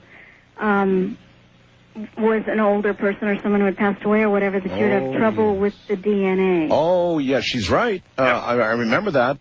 What's the deal, Brian? Well, there was cellular testing done on Dolly, and her cells appeared. They measured what's called the telomere. It's an area of a chromosome at the end, and they appeared to be accelerated in their aging, meaning they sort of picked up where the other animal from which Dolly was cloned left off. Right. That turns out to not be a problem. Dolly has lived a perfectly normal life. She's about 6.5 years old now, which is actually longer than the basic sheep lives on a farm because they go to slaughterhouses, but does not seem to be aging any faster. It's also turned out that, for example, cows seem to be actually younger. And mice, really? Yep, and the cloned mice have lived up to 30% longer than the normal mouse lifespan. All right, I think what I heard you talk about were, some people pronounce it telomeres, or... That's right. All right. These were supposedly virtually kind of like a fuse on a firecracker, only instead of the firecracker going off, when you run out of length of these telomeres, you die. Well, that's the idea. What happens is cells die. Cells have a certain number of divisions they can go through, and with every division you sort of... and the telomeres measure how many divisions, basically. Yeah, but roughly speaking, that's about right. All right, but that somehow does not, now you're saying, get duplicated in a clone. It doesn't appear to be making Dolly die any faster. Her cells seem to... Yeah, there are conundrums yet to be figured out in cloning, but this doesn't seem to be a problem. If I were to seat you in front of a congressional committee trying to decide whether there should be legislation on cloning, what would you tell me? I'd say, well, should we be able to clone people? How should we proceed? In other words, should this be carefully controlled by the government experimentally? Should all the should it be as it is now, where virtually anybody can do anything they want, or something in between? I think it ought to be about the way it is now, because currently the FDA has a ruling that says that if you want to try to clone a human being, you have to file what's called an investigational new drug application. Now, that is of dubious legal standing, and if anybody were to challenge it, it may very well fall. But do we really want the government to be involved directly in the practice of medicine? Currently, the government does not regulate, to a large degree anyway, the practice of medicine. You're free to go to your doctor, and he's free to try things on you if you agree to it and you have informed consent and so on. If you regard cloning as a potential IVF procedure, for example, for infertile couples, suddenly the government is giving approval to that or not approval to that. That is what they do in Great Britain. There is an authority, a board, that decides what kind of IVF procedures are legal and what kind aren't. I'm not sure that in the U.S. that's the kind of thing that we want to have. Even though you see troubled times ahead in cloning, Yep. you still don't want to close it up. You don't want the government clamping down on it. There's a great deal of biomedical research that relies on the technology of cloning, and stem cells and the creation of organs is a very good example. Curing of Parkinson's disease and so on. It all uses the same cloning technology. It just doesn't make babies. That if you start to muck around in that with legislation, sometimes you can end up banning the very thing you want to promote. Sure, sure.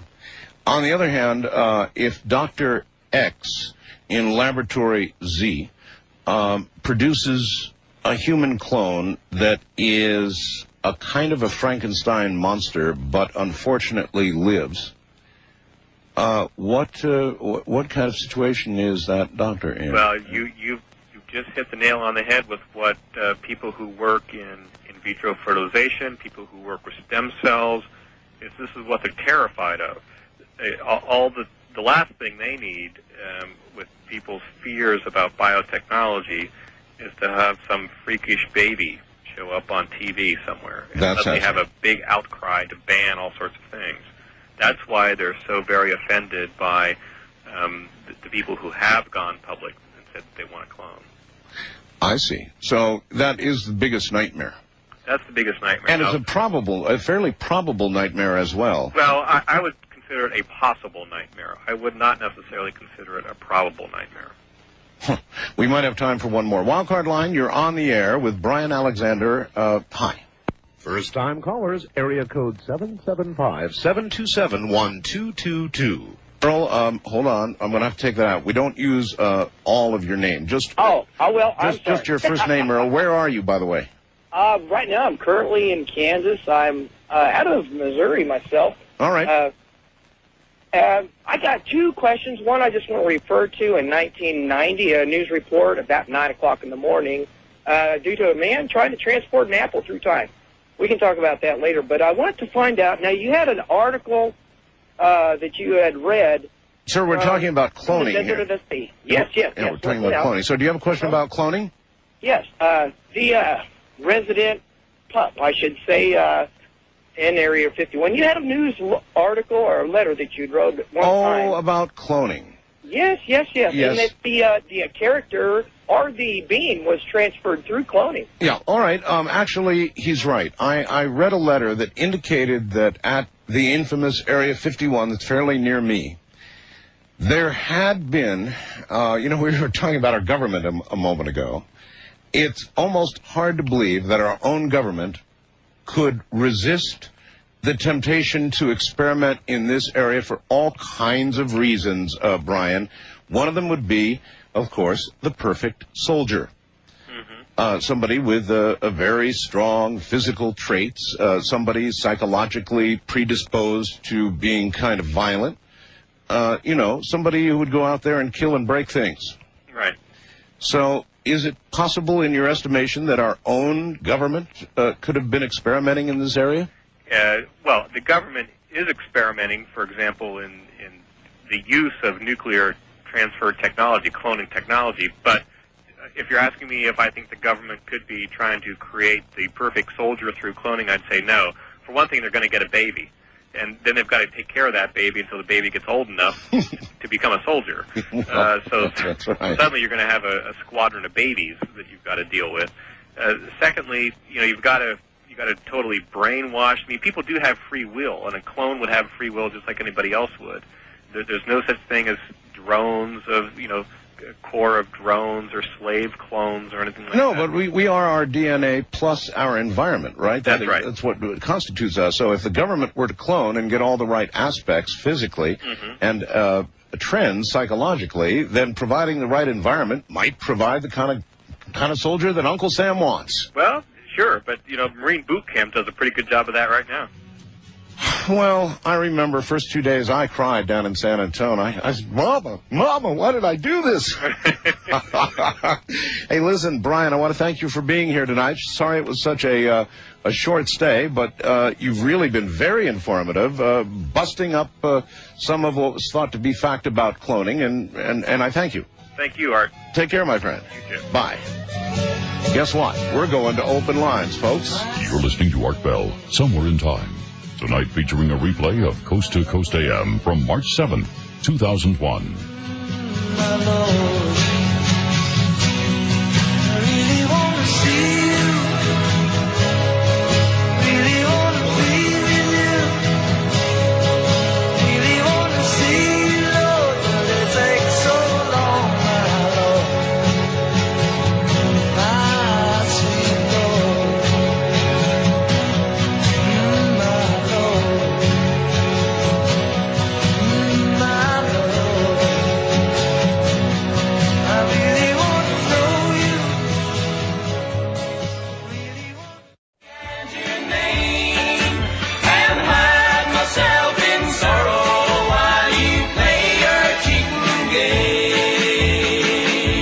Silver threads and golden needles cannot mend this heart of mine, and I dare not drown my sorrow in the warm water wine. But you think I should be happy with your money and your name, and hide myself in sorrow while you play your cheating game.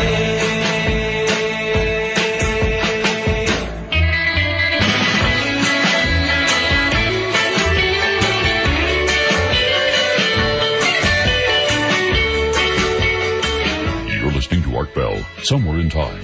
Tonight featuring a replay of Coast to Coast AM from March 7th, 2001. Are you ready? We're going to do it. We're going to open lines, everybody, and that means that you can talk about anything you want. But I'm going to tell you right up front, what I'm looking for is the weird. I'm looking for those who claim to be the Antichrist. Man, you ought to see my email right now. Art, you've got to interview him. It'll be the coup of the century. Art, don't you dare interview him.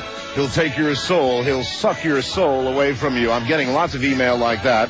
And by the way, Kathleen Keating's webpage is part of it's up on ours right now, so you can check it out and see what Kathleen Keating said about the Antichrist. It's on my website right now under What's New.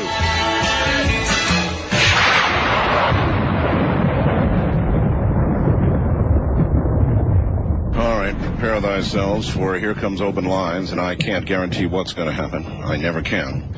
But I am looking for those who claim to be the Antichrist. I am looking for time travelers. I am looking for the truly bizarre. We'll see what we get.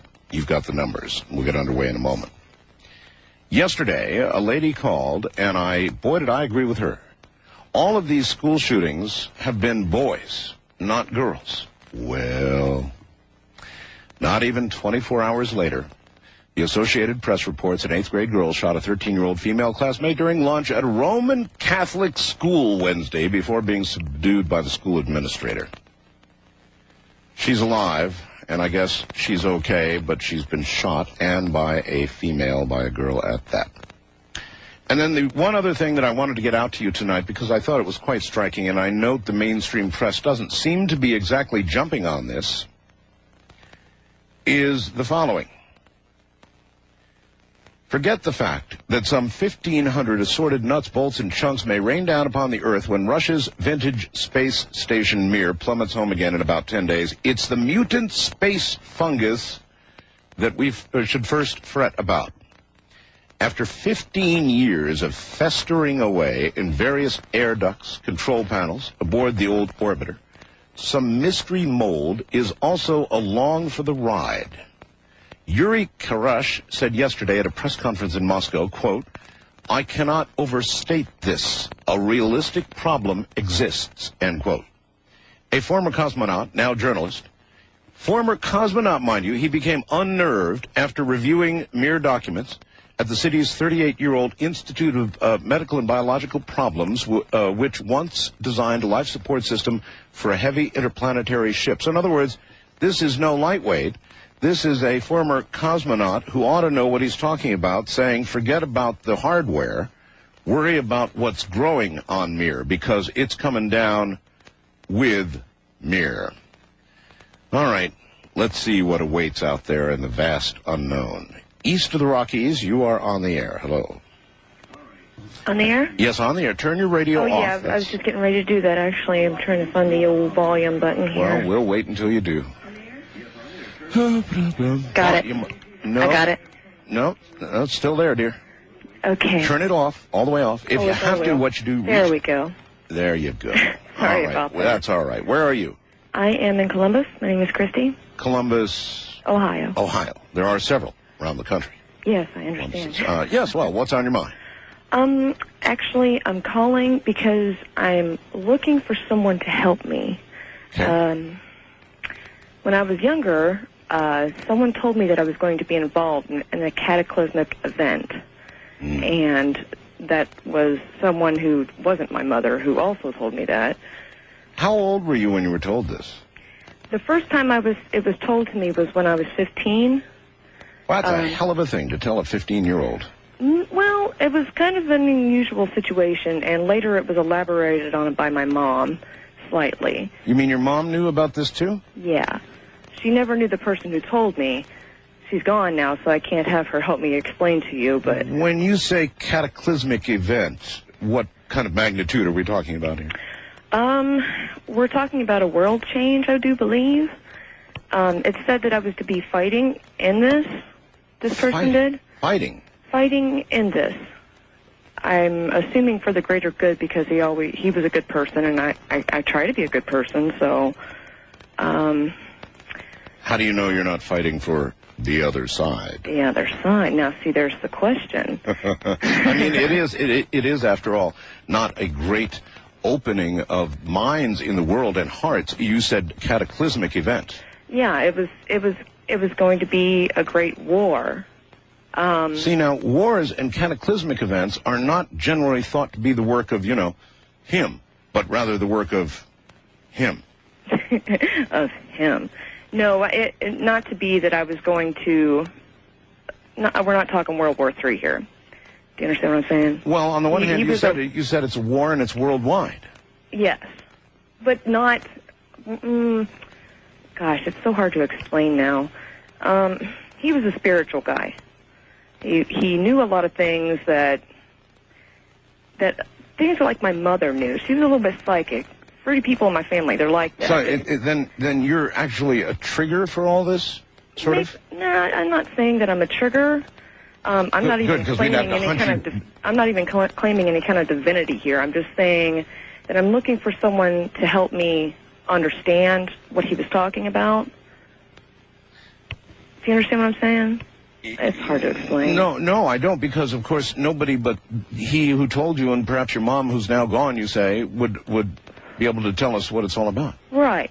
Well, okay, little itty-bitty bit of background. Quick, Very quick, sort of. Yes. Yes. I'm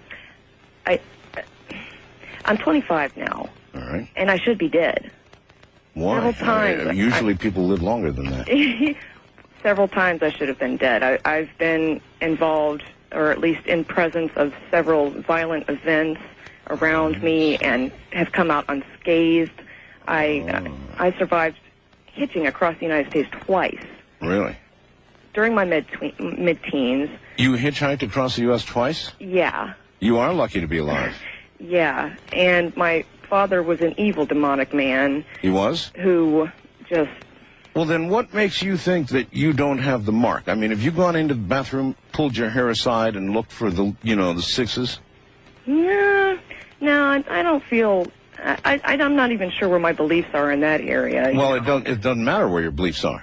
You said now you're telling your father was a truly evil man. Oh, he was horrible. Horrible. All right. Well, the apple doesn't fall that far from the tree. God, do you think that I'm not really... Well, all right, I'll tell you what. Here's what I want you to do for me. Okay, please. I want you to go to the bathroom, and I want you to pull your hair apart and look for any sixes. And if you see so much as 1 6, I want a return call immediately. I don't think I'll see any sixes. No. Well, how do you know? I've got a set of red wings on my back. You haven't looked yet. You look and you let me know, dear. Thank you. West of the Rockies, you're on the air. Hello. Hey, this is Judge south of Phoenix. Hi, Judge. How are you, Art? You have a kind of a fascination with wanting to get the evil people on.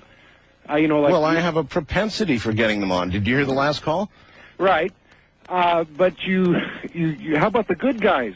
Where are they? Well, this is the guy with the halo on his head. Remember, a long time ago? I remember you, yes. You said you actually have a halo that people can see. Yeah, it's been going on. It's been over. Yeah, well, I want to know where the photograph is. I mean, if you can see it, then you can take a picture of it, right? All right, well, I'll try to get one to you, but... You understand that some of us doubt these things. Well, and I know. A halo is a really big claim. Well, I get free coffees a lot. That's one of the perks. Well, I'm sure you do. Yeah. But... they probably take you away from gas pumps and stuff. Yeah, well, it's... I'm sort of like the opposite of the Antichrist, you know, and Kathleen put out a lot of stuff the other night that... Well, there was a good person, Kathleen. Yeah, she's a good... I agree with her in a lot of things. Wouldn't you like to hear a debate between Kathleen and the Antichrist? Would that be a show or what? Yeah, well, since we already know who he is, or most of us think we do from her, we don't need to have any of these wannabes calling in, right? Well, you can't know for sure. Well, no, because if you read what Kathleen had there, it's obvious there's more than one Antichrist. I mean, she says so herself. This was before I ever said anything. There are many wannabes. You call them wannabes. Well, you know how we talk about angels that have come appearing as angels of light? You know, where they're actually evil, but they look like they're good? Yes. Okay, well, the mainstream Christian world would certainly say that I was evil if they saw, when they see me. Why?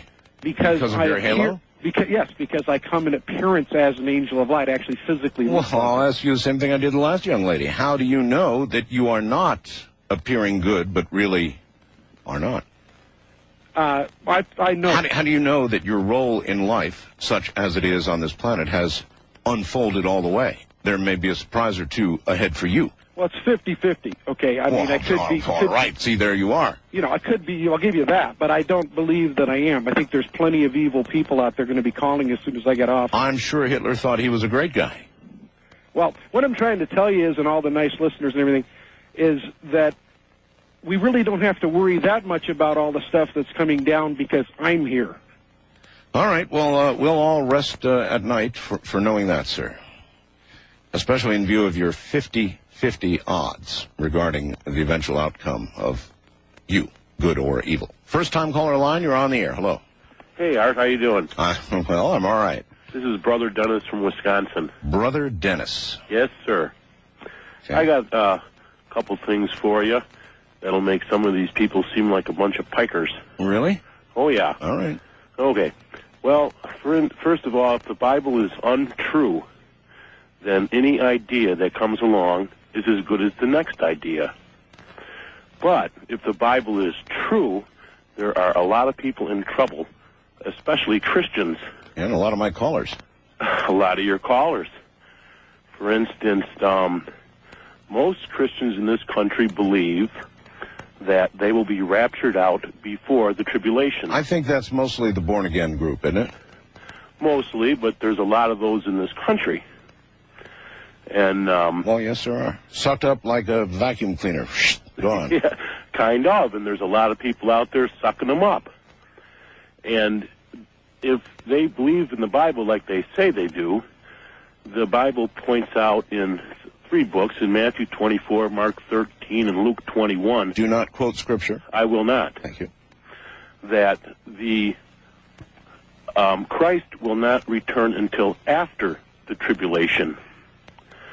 So therefore, these people who say they will not be here during the tribulation are being deceived. Mm-hmm. For instance, it says that the meek will inherit what? The earth. The earth, correct. The earth. But they say, no, we're going to go to heaven. Okay? Well, maybe the meek will actually inhabit Mars. It's got a real thin atmosphere. The weather's lousy. Sir, I've got to run. I appreciate the call. Thank you. Wild card line, you're on the air. Hello. Oh, let me turn my radio down. Oh, right away. Do that right away. Everybody, have your radios next to you so you can turn them down right away. I'm doing fine. Yeah, I'm calling to explain. Turn your radio off. I'll try to get it all up. Why is this so, you know, it's just one knob on and There we off. go. All right. I want to explain to the people because I've been given information about chupacabras, Bigfoot. They are indeed pets, intelligent pets. They're pets? Extraterrestrial. Have you seen a picture of a chupacabra? What that? Have you ever seen a picture of a chupacabra? Yes, I have. Does that look like a pet to you? Yes. Well, it doesn't look like a pet I would want to own. No. But so where do you get the idea that they'd be pets? They suck the blood out of animals and possibly even people. All the blood out, sir. Now, that's not a pet-like thing to do. No, but they have to eat too. And they have to eat too. And basically, they're intelligent, though. On the other hand, they actually perform. Why? Because tasks. they only eat Canadians? No, they'll eat any goat. But, that's why chupacabra means goat sucker. Right. And they suck the blood right out of a goat, all of the blood. Right. But this is not a pet quality. Now, I grant you they have to eat too, but it's not a pet quality. Yeah. Yeah. Well, and the same for Bigfoot. They smell poorly, I've been told. They make obnoxiously horrible sounds. Right. Have you ever heard of Bigfoot? No, but I've heard of people that have been on board UFOs that have smelled some awfully gross smells. Well, listen very carefully.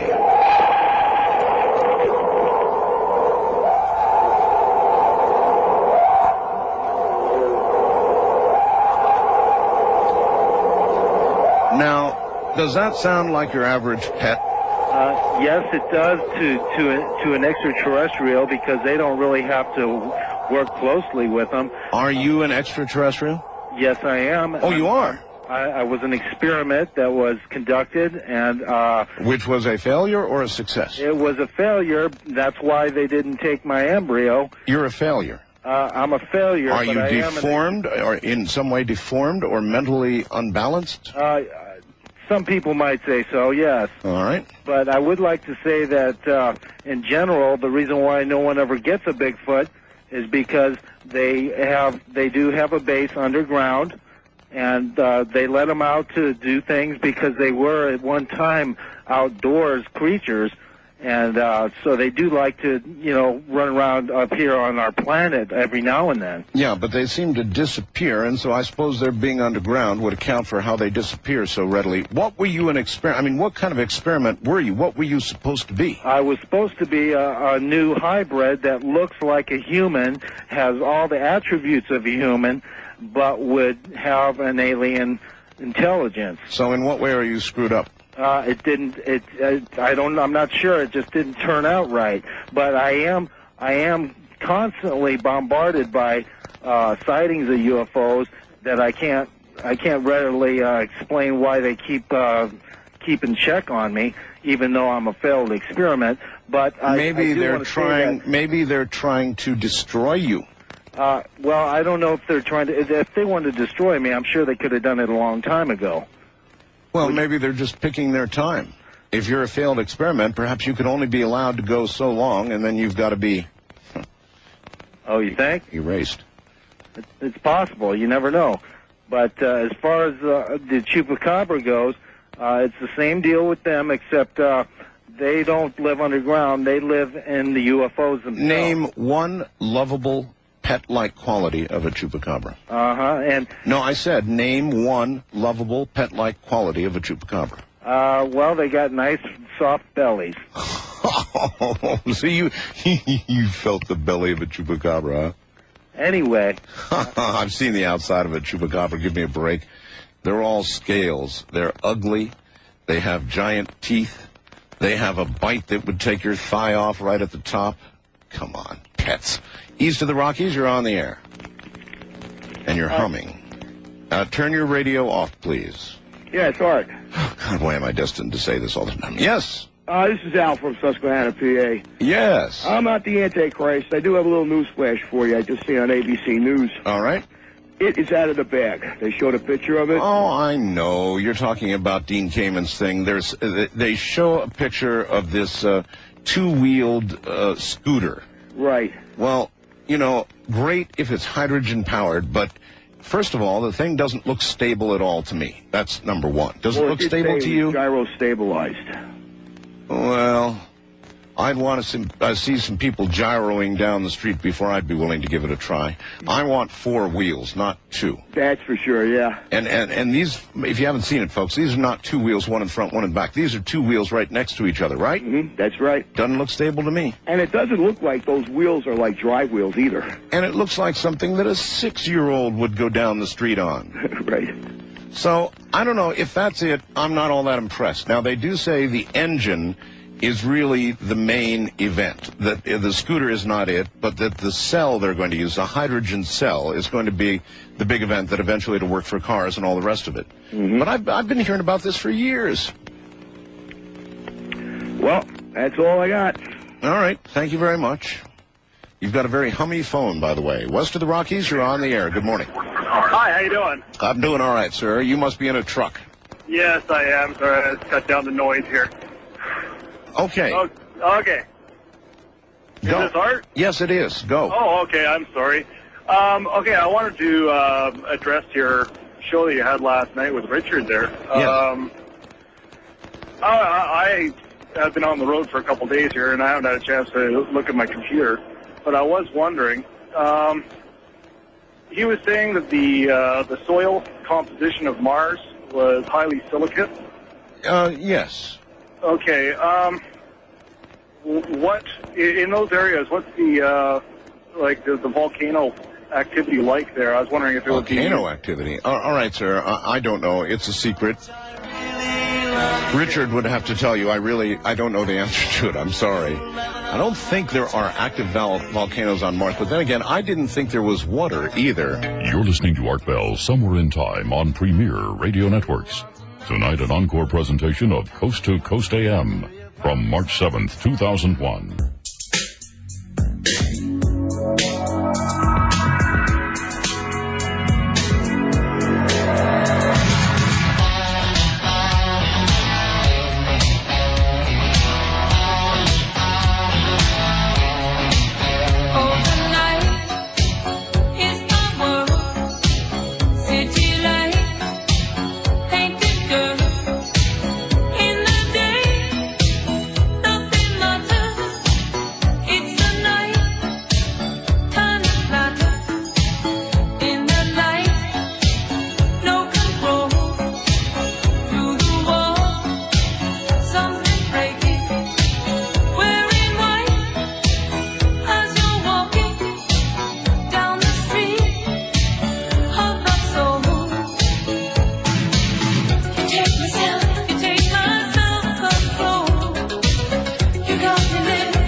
Presents Art Bell, Somewhere in Time.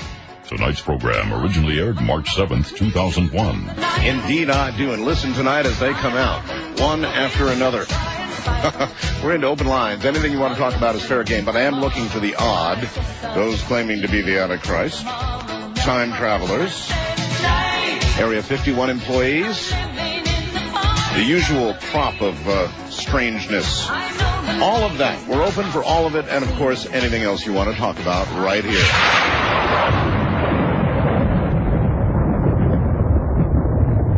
Now, back into the unknown we go. First time caller line, you're on the air. Hi. Hi, this is Linda. Hello, Linda. How are you? Good. My radio is not on. Oh, Linda, you're a good girl. Where are you? I'm in Portland, Oregon. Portland, okay. Anyway, I wanted to call to tell you about my nephew. Your nephew? I was actually there when he was born. I wasn't in the room, but I was right outside. Yes. It was kind of a stressful delivery. He had this thing called meconium, where he sucked in a bowel movement while he was being born. Oh. So he was rushed by me really quick. Of course, my brother was freaking out the entire time, thinking he was going to die. I just remember when they took him in front of me, I felt this cold chill, and I really got sick to my stomach thinking he was going to die, but then I just felt this presence. And anyway, that I never really told anyone about that. So in other words, you're telling me that the little one was evil. It just felt really cold, and I'd felt other things before and seen things. And how long ago was this? This is 5 years, about. 5 years. So in other words, our little tyke is now 5 years old. Yeah, and see, we've always joked, my boyfriend and I, about him being evil, you know, because he was born on June 25th, and we always thought that was funny. It was kind of like, 6 months after Christmas, and we used to joke around and call him the Antichrist. So how is little Damien now? Well, there's been incidents. Like what? Things with my other nieces and nephews. He tried to gouge out my other niece's eyes. Oh, that's a sign right there. Yeah, it was really, I didn't witness it. My boyfriend did and my father did. And my father would never believe anything like this, so he took us all aside and said we need to keep him away from all the other children. And so we did that, but now hearing about, when I heard your whole thing the other night about the Antichrist, I was almost relieved, thinking that he's been found and he's not my nephew. I see. Yeah. And so what else has little Damien done? There's been animal incidents. They live really out in a farm town, kind of about, 200 miles away. And there's been things they haven't been able to have a cat. And he's thrown cats around by their tails, done things, other things I'm sure that I haven't even heard about. These are all just rumors, too, among my other brothers. So suppose something happened and you were suddenly in charge. You had to take care of little Damien and raise little Damien from now on. What would you do? I don't know what I'd do. That's what I'm really worried about, is hearing about things. Who knows what's going to happen? Are there going to be missing things when he gets into his teens? Are we going to, we've joked about this, thinking that we'd hear about animal mutilations happening, and maybe, but now that I'm hearing more about this, there's maybe others out there. I would want to know what I'd have to do if I found absolute proof that he really is. Most 5-year-olds are just sort of pulling stuff off coffee tables and, causing that, and little Damien's gouging out eyes and taking care of cats. And doesn't really seem to have a soul. You kind of look at him, compared to, because my niece is the same exact age. Blank eyes? Blank eyes, nothing there, but extremely intelligent with, block building and pictures, and very artful, and knows everything, and talked very early. Probably the first word it said was Armani. Let me write that down. Wow, this is really... Anyway, I really consider this a privilege, even talking to you. Well, it's a privilege talking to you. I'm a little worried for you. I also wanted to ask you if Kathleen Keating had any type of advice, how you'd handle this if I did find maybe something in his hairline when I babysat him, or you mean if you found, numbers? Yeah, if I did, which I haven't, but if I, were to find anything, what would I do? There'd be no way they would believe anything like this. Well, there'd probably be no way you could live to tell us about it. Really? Yeah, so I don't think I'd look. Well, maybe I would. I don't know. Stay in touch. And also, I wanted to hit on the rods. Rods? I heard your show about the rods the other night. Rods, yes. And are they still available on your website? Oh, of course. Oh, great. What you do is you go to my website, you put your cursor over a program, and then you go down to past programs info. All right. And when you get down to Jose Escamilla's name, you'll see the link to all of the rods right there. Oh, well, thank you. So you can still see it all right? All right. And maybe that'll help out a lot of other people at the same time. I want to remind you, by the way, I'm not going to be here this Friday night, Saturday morning. I want to say this again. I'm going to be down in California at the Radio and Records Talk Radio Convention, where I understand that I will be mano-a-mano with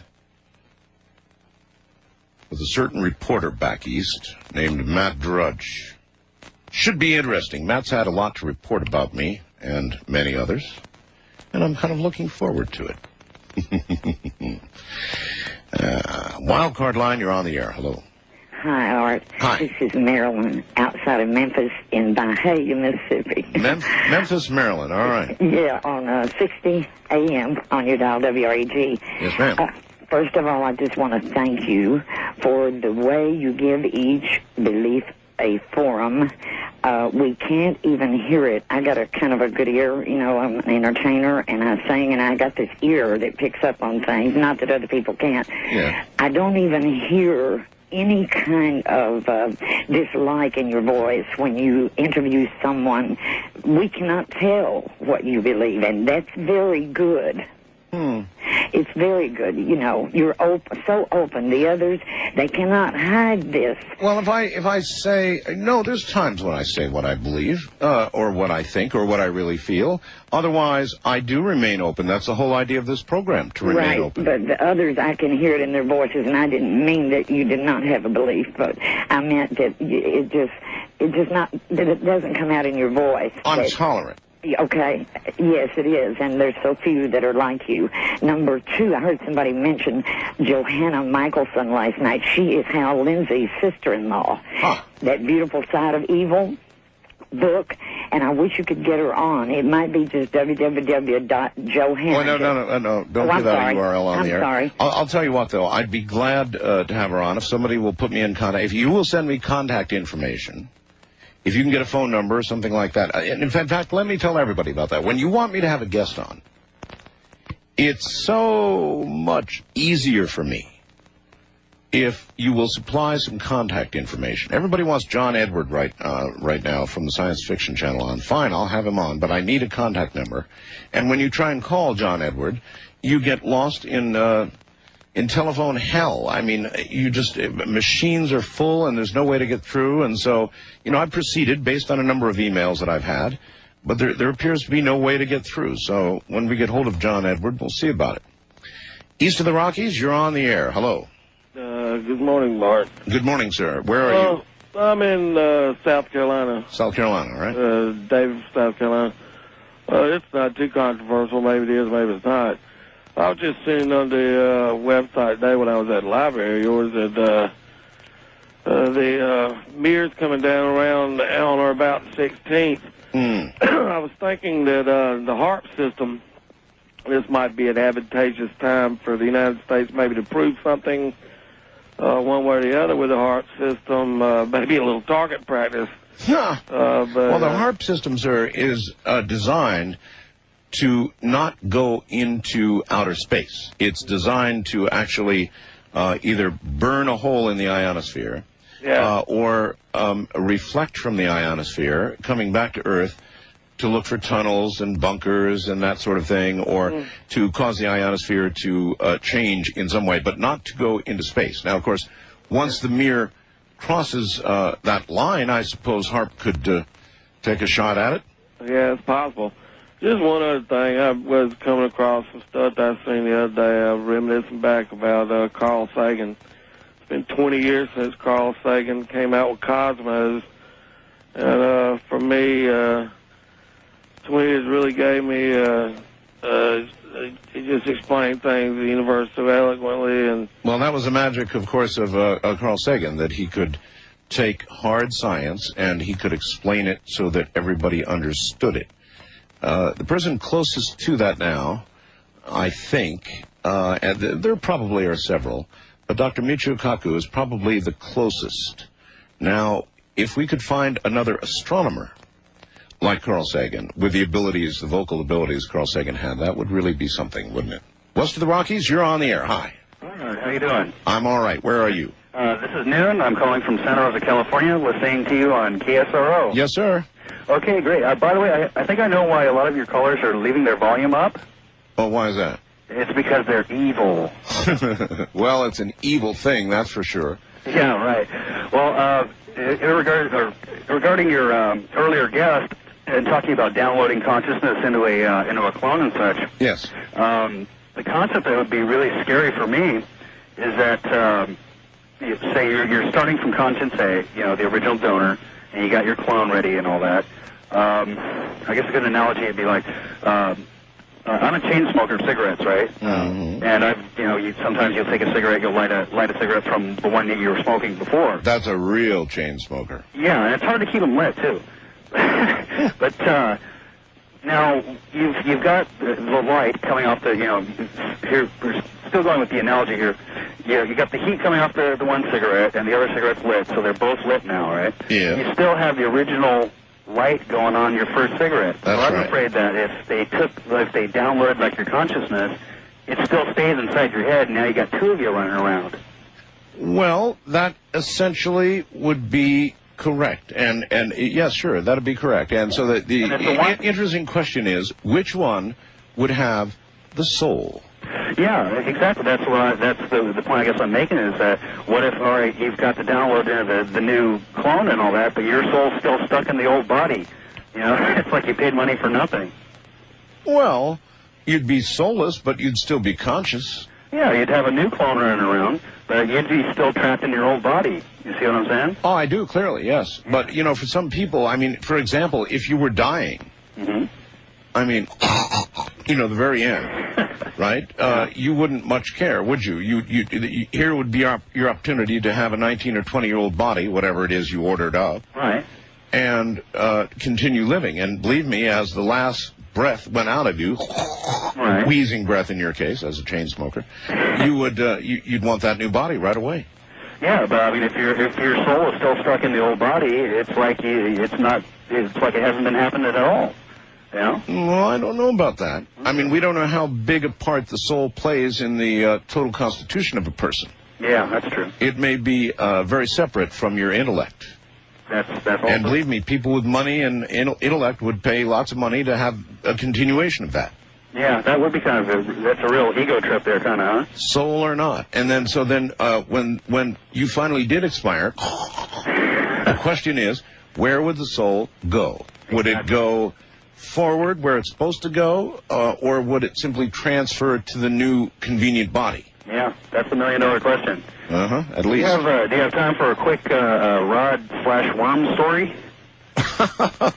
Rod/worm, sure. Well, see, in 1986, I was working at a sawmill, and I was working swing shift. I got off, very late, around 2 in the morning, and I used to live out in a place called Dry Creek Valley. It takes a rural two-lane to go from the sawmill to my house. Right. Now, there's a very, very old graveyard there, and the road's called Canyon Road. It's in a town called Geyserville. And it's had a long history for really weird things going on out there. We've had, like, Bigfoot sightings and ghosts and such like that. Yeah. And as I was heading home and I was just passing the cemetery, there's a long kind of upslope to the road, heading like uphill. And it's a straightaway, so you can see a good 100, 200 yards. And as I was driving up that hill, I managed to look up because I had my high beams on because it's very dark out there, dark and pretty damn spooky. And I noticed what, for the life of me, looked like a big earthworm. It was kind of a whitish gray. And when you say big, how big? Like the width of a 2-lane country road. Oh, that's really big. Oh, so it'd be more like a sky worm, though, right? Yeah, it was floating about 30 feet off the ground or so. Now, God, I just had a stupid bug land on my copy a little while ago, and it totally freaked me out. If I looked up and saw something like that, that'd be the end of me. I'd run off the road. I was driving rather slow because I was tired, and I was pulling green chain, which is hard work, and I was heading home. And when I saw that, I punched it to the accelerator to the floor. And the funny thing is that the next day I read in the newspaper down there in Santa Rosa, they had the county fair going on at the time, and there was a couple dozen people that saw 2 or 3 of these things, the same thing. I'm surprised. They looked like earthworms. They were moving like earthworms. I'm surprised that you even thought you could get away from a skyworm. Well, thankfully it was heading from left to right as I was driving past, and thankfully it didn't follow me. Scared the bejeebers out of me, that's for sure. All right, sir. I really appreciate the call. Thank you. Any other skyworm sightings out there? That's something the size of a 2-lane highway. Flying in the sky. A worm. You look up through your windshield, and here comes a worm. A giant skyworm. Anybody else out there? First-time caller line, you're on the air. Hi. Hi, Art. How are you doing? I'm all right. This is Jeff calling from Winnipeg, Canada. Yes, Jeff. I'm going to sort of jog your memory. I guess it was about a year ago, you had a young fellow that was on the air that had developed something that you assimilated to a Jacob's ladder. Oh, Madman Markham. Yeah, I think that was, he had tossed a screw. It was more than a year ago.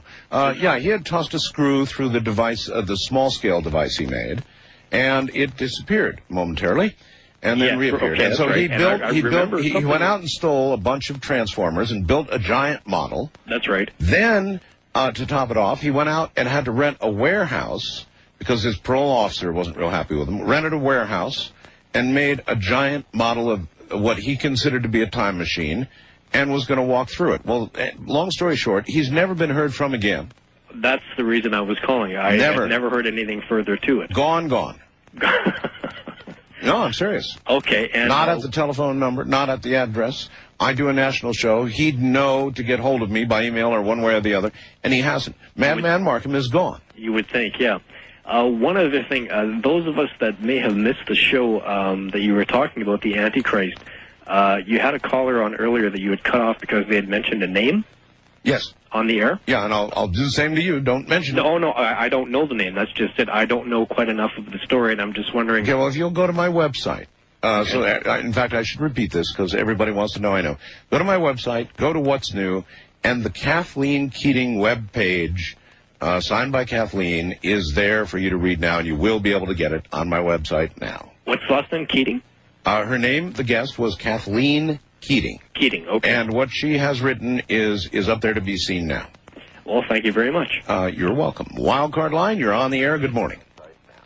Turn off that radio, please. Yes, hello? Thank you. Yes, hello.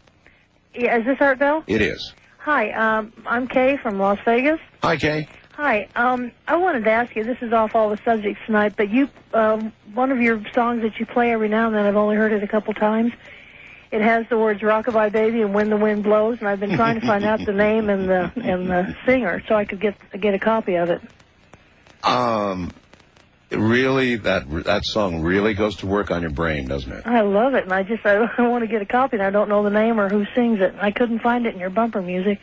Cradle Will Rock. But it's an old, very old song. You may have a hard time getting it. And who's it by? I have no idea. Oh, well, at least I got the name. At least you got the name, so you can go into a store and say, Cradle Will Rock, Cradle Will Rock, help me out. Okay, and thank you. All right, you're welcome. They're probably not going to be able to help you out because it's a very, very old song. I'll play it for you a little later this morning. And maybe that'll help you hum it for the guy. I'm Art Bell. This is Coast to Coast AM. You're listening to Art Bell, Somewhere in Time. Tonight featuring a replay of Coast to Coast AM from March 7th, 2001. You are with me here tonight.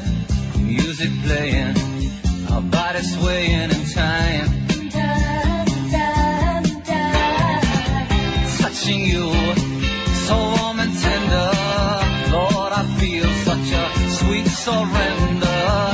Beautiful is the dream that makes you mine.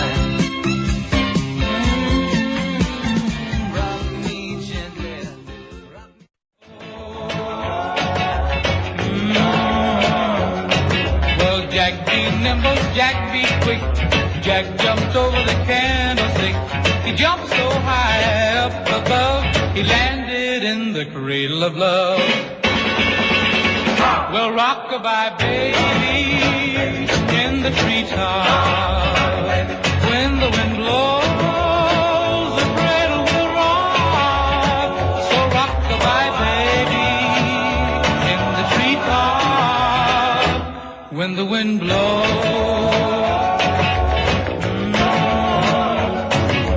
I diddle diddle, the cat and the fiddle, the cow jumps over the moon, and on her way down she met a turtle dove, said let's go rockin' in the cradle of love. Well, rockabye baby in the treetop. You're listening to Art Bell, Somewhere in Time on Premier Radio Networks. Tonight, an encore presentation of Coast to Coast AM from March 7th, 2001. You know, that reminds me. When the wind blows. This song, by the way, will get into your head, and you'll be dreaming about it before you know it. I want to test the international line.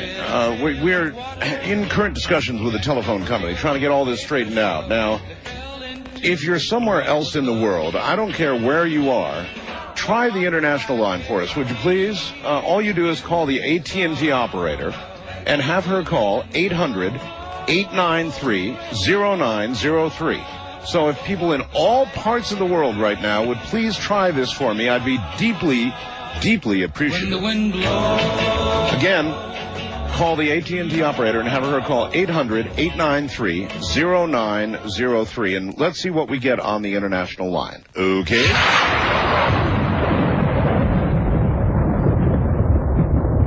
All right, we're about to go back to open lines. However, just one more time I want to say this because I think the international line is dysfunctional. We have done a very interesting thing. We have taken the tasty Canadians and moved them from the international line to respectively the east and west of the Rockies line, along with Americans. So then now all we have is the international line, supposedly international for the rest of the world, but I have my doubts. The phone company is working very hard on this. They have software that is supposed to allow this to occur, but I have serious doubts. So tonight I'm going to test the international line, and I have a feeling it's dysfunctional. One more time. I don't care where you are in the world. What I want you to do is call the AT&T operator. It's a free call. It's absolutely free. Call the AT&T operator, Korea, Japan, Europe, South America, doesn't matter, and have her call 800-893-0903. Once again, 800-893-0903. Now, if you find that you're unable to get through on the international line, what I would like you to do is email me and tell me you couldn't get through. And in that way, we will go to the phone company and say, see, it's not working. So the way you would email me to let me know is fire me off some email, let me know what country you're in. My email address is artbell, that's ARTBELL, at mindspring.com. We'll use that address only for this. artbell at mindspring.com. And let me know what country you're in and the fact that you could not get through on the international line. Or give it a shot and get through. Either way, before the night is out, we will know. And in the morning, we will talk to the telephone company, who you would think would treat somebody with a last name like Bell a little better. East of the Rockies, you're on the air. Hello. Hey, how you doing, Art? I'm okay, sir. Where are you? North of the border. North of the ball with tasty Canadian. There you go. Mm-hmm. Wanted to ask you a question. Sure. Have you ever come across any incidences where a child has believed to have been abducted, had an abduction experience, and experienced any hair loss as a result? Only if they were dropped back to earth by their hair and it ripped. Okay. I'm just wondering if it's because I haven't come across any in literature, and I have reason to believe that myself and my children have been involved in abduction situations. Oh, my God. Really? Yeah. And you all have hair loss? No. She's the only one that has that. She? She's 10 years old. She's half bald on her top of her head. Holy smokes. And has been since about age 4 or 5. Do all of you remember this abduction? You know what? I don't remember all the details. I've woke up with the sleep paralysis kind of thing. I'm positive somebody's there, but paralyzed so much that I'm blinded. I can't even open my eyes. Well, then why do you think that she was abducted as well? Well, because I was watching a TV program, and they had an artist depiction of a gray on the program. Yes. And my son, who was 3 at the time, and just enough to be able to talk properly, walked in, and he doesn't know anything about this stuff. Well, he walks in the room, sees the TV, and stops in front of it, stares, and says, "That's a bad man." Oh, and I said, "Who's a bad man?" I didn't even entertain him. I said, "Who's a bad man?" Yeah, I understand. No, and they were showing TV. Yeah, I got you. So obviously you recognize the gray. Now, one thing to know about gray, when you look at grays, what do they need, sir? What do grays need? What do they need? Yes, what do they need? You said you saw a gray on TV. So I've seen lots of grays. What do they need? I don't know what you mean. What do they need? When you look at a gray and you consider a gray and you sit there and you they look got no hair. There you go. They need hair. Yeah. So maybe they're trying to figure out how to get hair to grow. I have no idea.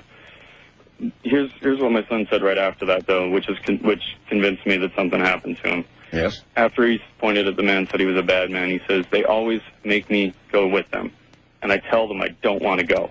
And the way he said it, he was mad.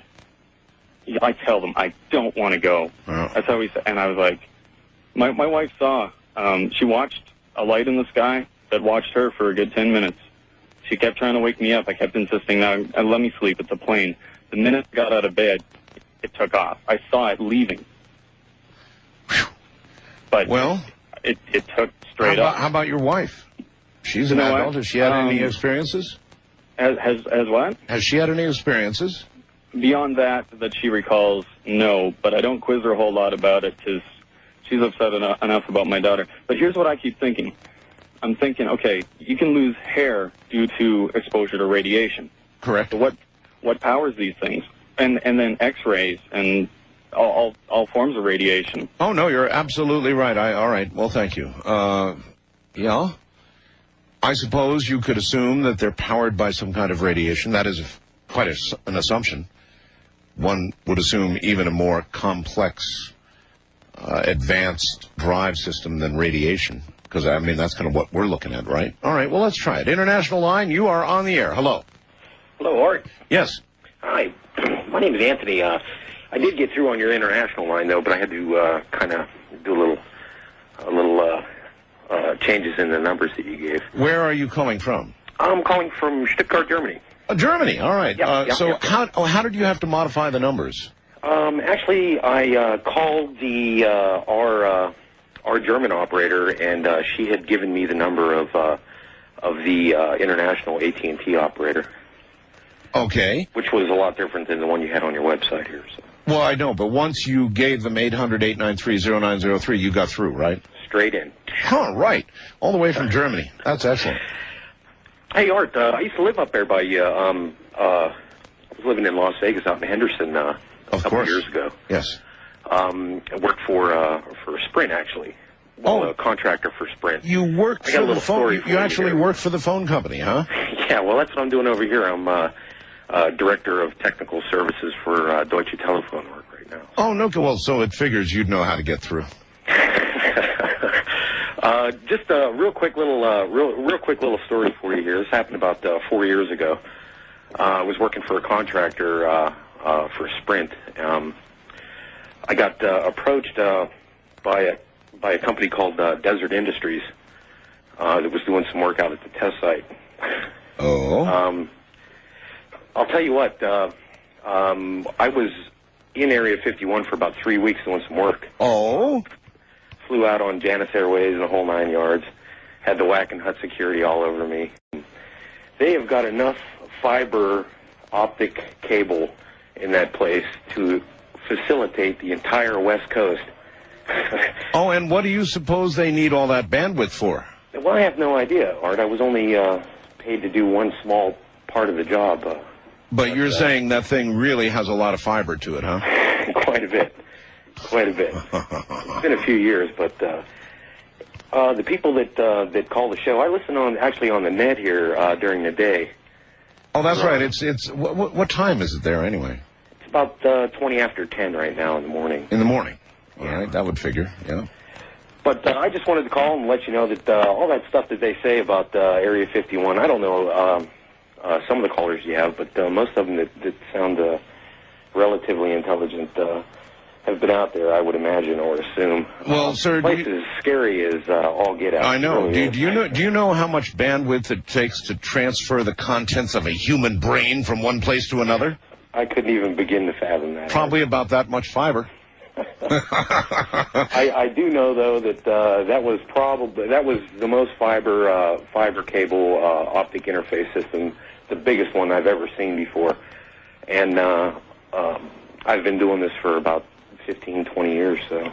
All right. Well, listen, I really appreciate your call all the way from Germany and also the Area 51 info. We've put it together, a little piece at a time.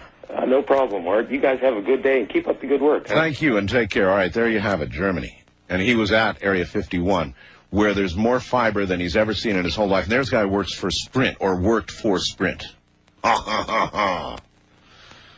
Yes. First-time caller line, you're on the air. Hello. Hi, Art. Great to have you back. Well, thank you. Great to be here. Hi, this is Sarah down here in Venus, Texas. Venus, Texas, huh? Yep. Little town about the size of Pahrump. Okay. I was calling about the recent head shakers lately. The school shootings, yes. Yes. I was wondering if you saw that home video on Inside Edition this evening. No, what did they have? They had a video shot during the summer from the shooter that just shot up San Diego. And what was in the video? Well, actually, I felt really sad for the kid. He had just been moved. Apparently, his parents are divorced, and he's been separated from his mother, only talks to her a couple times a year, and got moved out here from, I think, Maryland, I think it was Maryland, moved out to California, and didn't like the school, didn't like the people. You know, he just absolutely hated it and wanted to move back to where he was from. Mm-hmm.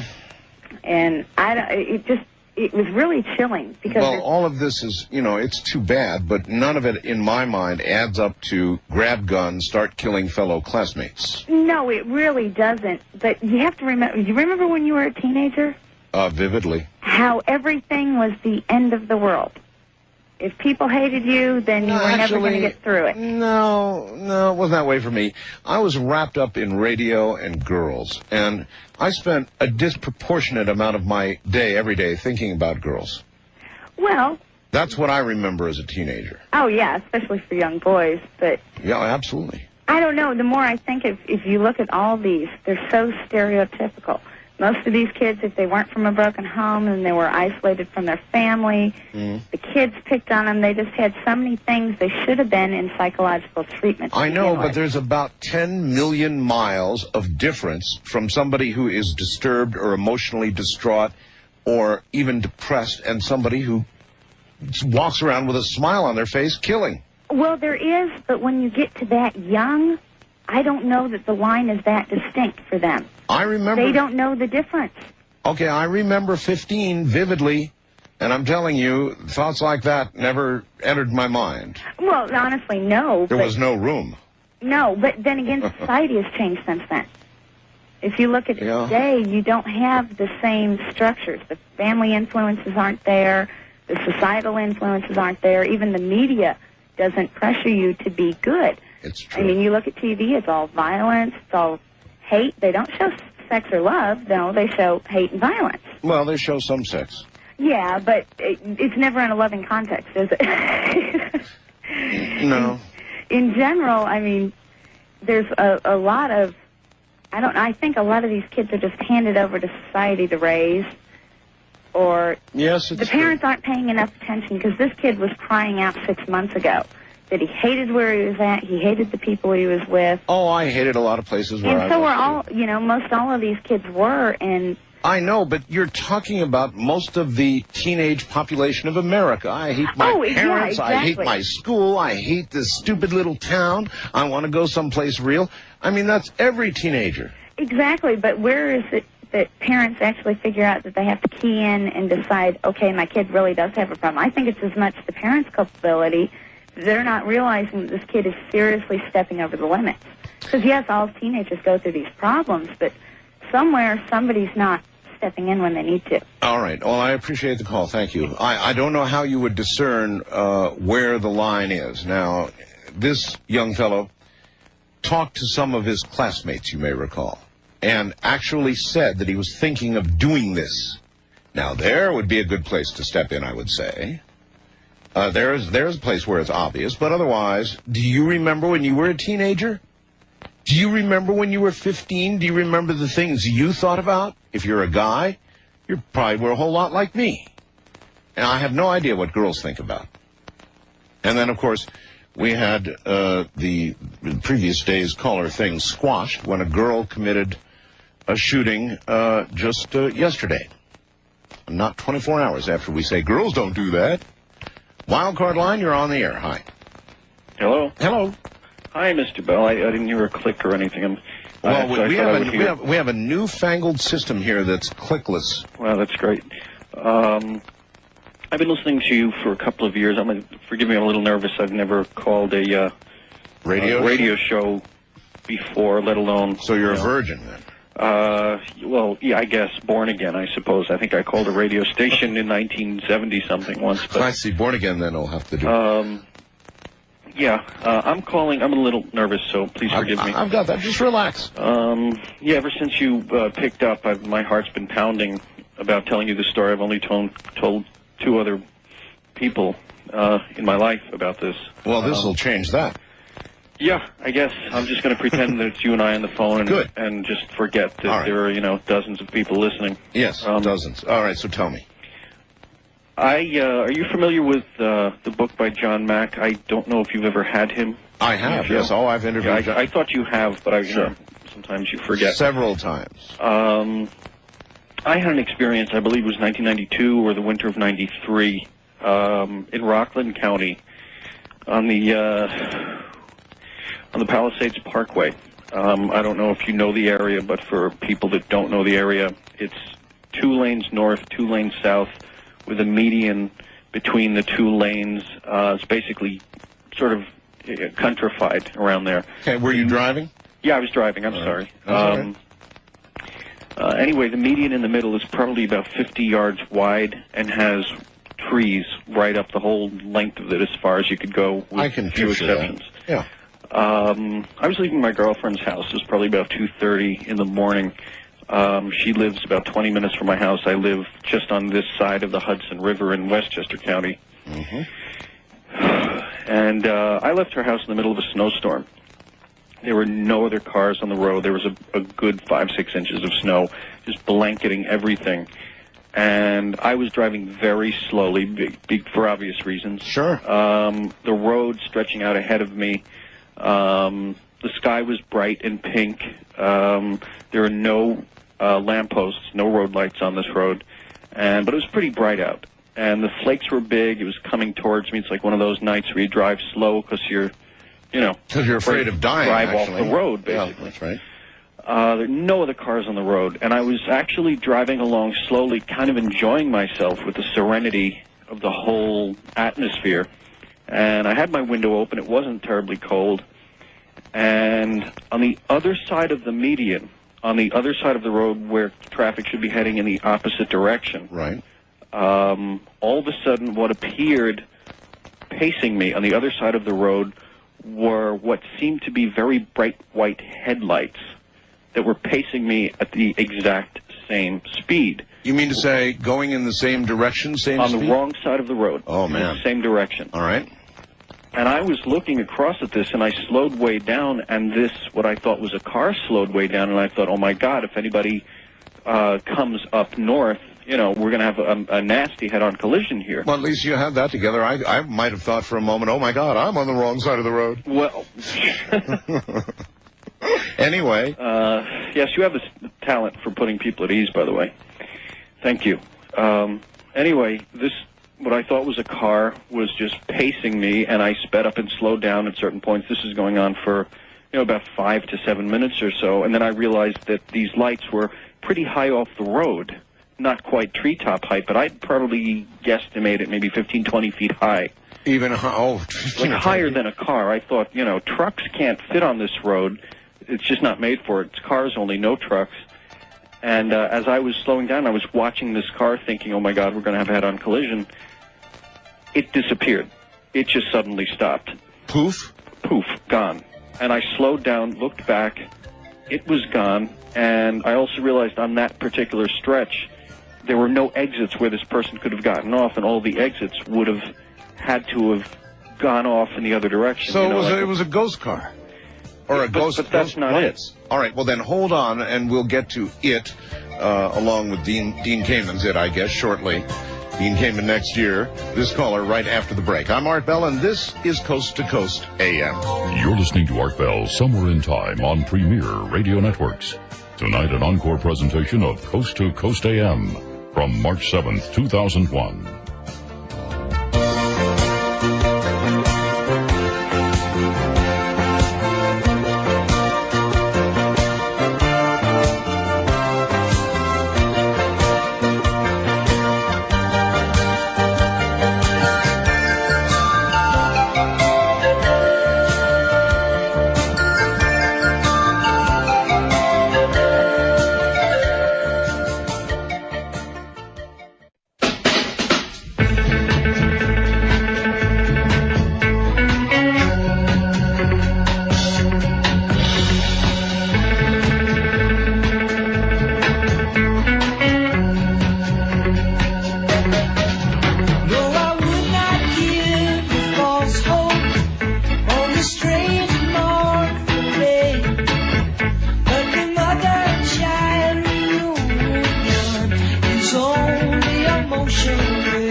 can't for the life of me remember a Saturday. I know they say let it be, just don't work out that way. And the course of a lifetime runs over and over. You're listening to Art Bell, Somewhere in Time.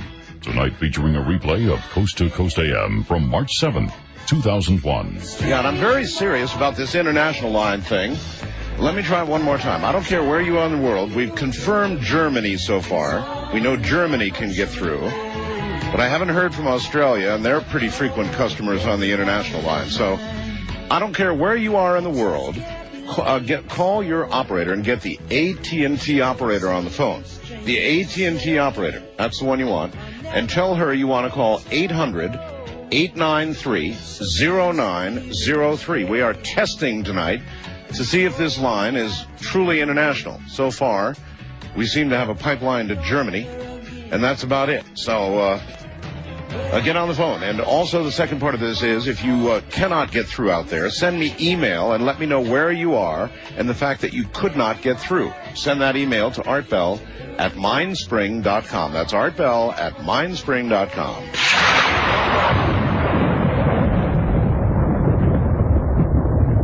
All right, let us experimentally, very quickly, go to the international line. Hello there. Where are you calling from, pray tell?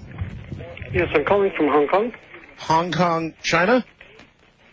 Oh, well, Hong Kong SAR, Special Administration Region. We are not quite China yet. Yeah, well, that's right. You're not. All right, hold on one moment. I hate to put China on hold, but I really have to because I have to finish up with this call. Oh, my God, China. Hello there on the wild card line. Hi. Let's see. We had the lights. They disappeared. Yeah, I'm really sorry about being long-winded. No. Go ahead and finish up. Go ahead and finish up. Okay. So anyway, this light disappeared, and I drove all the way home thinking, my God, I hope that person didn't get killed. And the more I thought about it, I realized I didn't see taillights. I didn't see anything like that. And I was wondering, like, what kind of a truck this was that was doing that. Right. Anyway, I go home. I didn't even pay attention to what time it was until I got in the house. Yes. And like I said, I left at about 2:30 in the morning. Yes. It's a 15, 20-minute ride normally. Yes. I got home, it was about 25 after 4.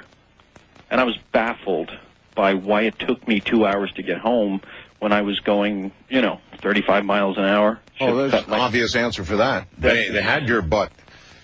Well, let me tell you, I went to sleep, and I had a very, very, very vivid dream that my car was sitting still on this road, and I was surrounded by deer. Deer? Like one or two off to the right that I was looking through my windshield. You mean like deer with antlers? Like deer with no antlers. No antlers. And they were all watching me. One through the passenger window, and as I looked over to my left, one was coming toward my window as though it was going to talk to me. The deer was going to talk to you? Like the deer was going to talk to me. Okay. In my dream, there was this deer that was coming to talk to me, and there was one off to the left, to the side. And in my dream, my car door opened, and they escorted me out. And once I was outside of the car, I stood up, and I was facing where I came from. And there was a very bright light, and the deer to the left of me reached up to hold my hand, to walk me along somewhere. It took you into its hoof? Well, no, it was a hand. It was a hand on a deer? Right. This was the only recollection I had of the dream. In subsequent years, I've had flashes of continuations of this dream where all the deer had hands, and they were taking me by both hands. And I remember how I was feeling very calm and very relaxed. And it wasn't until a few years later, after I was having more flashes of dream where I was, going towards the light, and I looked back at my car. Yes. The deer were by my car, and they were following me, and there was one or two standing by this light. Until I read this book by John Mack. Yes. In his opening chapter, he tells how people have had experiences where they've experienced animals that have, or say, extraterrestrials that have deceived people into thinking somehow that they were animals or whatever. Well, that's true. You wouldn't be afraid of a deer usually. Right. so it's funny, when I read that, it shook me up. Do you eat venison now? No, I don't. No special hankerings? No, sir.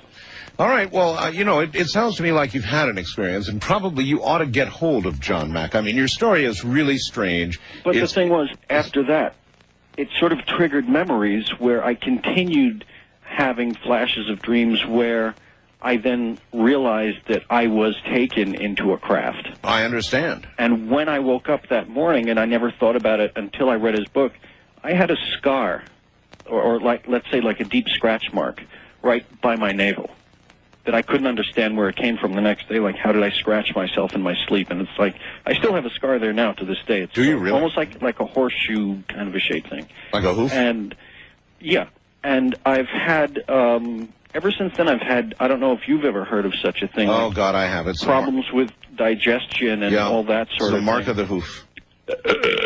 And I sort of, like... I can hear that. It belch uncontrollably at times. I know the feeling. Thank you for the call. And the mark of the hoof. Now, to China. Actually, to Hong Kong. Hello there. Greetings from the Pearl of the Orient. You really live in a really, truly beautiful city. I've spent some time in Hong Kong, and it's a lovely, lovely city. Since things have changed, has Hong Kong changed very much? It has changed a little, but normal life is still continuing on as we knew it before the changeover. I think the changes will come slowly throughout the years. By 2045, when the official takeover will happen, though. That's right. And what do you expect then? By then, I believe China as a whole will be into the World Trade Center, and Hong Kong still being a very economical power of Asia. I don't think there will be too many changes because of the fact that there is so much here in Hong Kong to offer. Shall we test and see how much monitoring there is? What do you think will happen to Taiwan by then? That I have no comment on. Yeah, I thought perhaps not. You were able, though, to get through to our toll-free 800 line, which is very, very nice. Are you a national of what country? Are you native to Hong Kong? No, sir. I'm from the U.S. You're from the U.S. And what's got you in Hong Kong? Are you on vacation or do you work there? I work here at present. I see. Well, and I was just listening to your show. And by the way, I didn't even get a hold of an operator. It was all through voice contact. All I did was I dialed the number. Yes. They asked me to recite the number I needed. I did. And they confirmed it with a voice message back to me. And all I had to do was say yes. And then the phone started ringing. That's absolutely remarkable. What time of day, in fact, what day is it over there?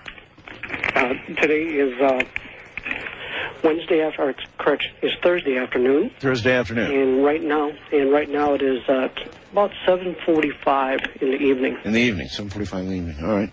Well, I really appreciate your taking the trouble to see if it would work, and now I can add Germany and Hong Kong together. Correct. Okay, very good. Thank you very much, and take care. Germany and Hong Kong. That's great. All right, we'll see if anybody else can make it. That's very separate parts of the world, Germany and Hong Kong. All right, so get hold. You can try dialing directly, as he did. That's amazing that he could get through that way. Internationally, wherever you are in the world, give it a try. If you can get through, great. If you can't, email me and let me know why you couldn't and what country you're in. The number internationally is 800-893-0903. After I asked him about Taiwan, there was an awfully long pause there. Not all of it due to the satellite connection, obviously. He paused and was smart enough not to make a comment. East of the Rockies, you're on the air. Hello. Hi, Art. Hello. How you doing? I'm fine. How's your digestive system? Oh, God, you don't want to ask that. That's a whole other story. I'm sorry I asked. I just had to laugh because as I'm listening, I understand what the gentleman's talking about. It makes me wonder if the alien community has any idea of how bad their covering techniques are. I've never heard of the whole deer story. That was a little strange. I had a friend inform me she was very into the whole alien thing, and she was telling me that I obviously was an abductee from experiences I had told her about. And I was like, well, the less I know, the better, because if I find out and then I find out I'm an abductee, what the heck am I going to do about it? It's just too bad until they decide to come talk to us. You're going to just worry about it if you know. That's true. I wanted to comment on the whole gun situation that's been occurring in schools. Guns, all right, yes, go right. Because I'm familiar with an atmosphere in a school community that will cause that kind of thing.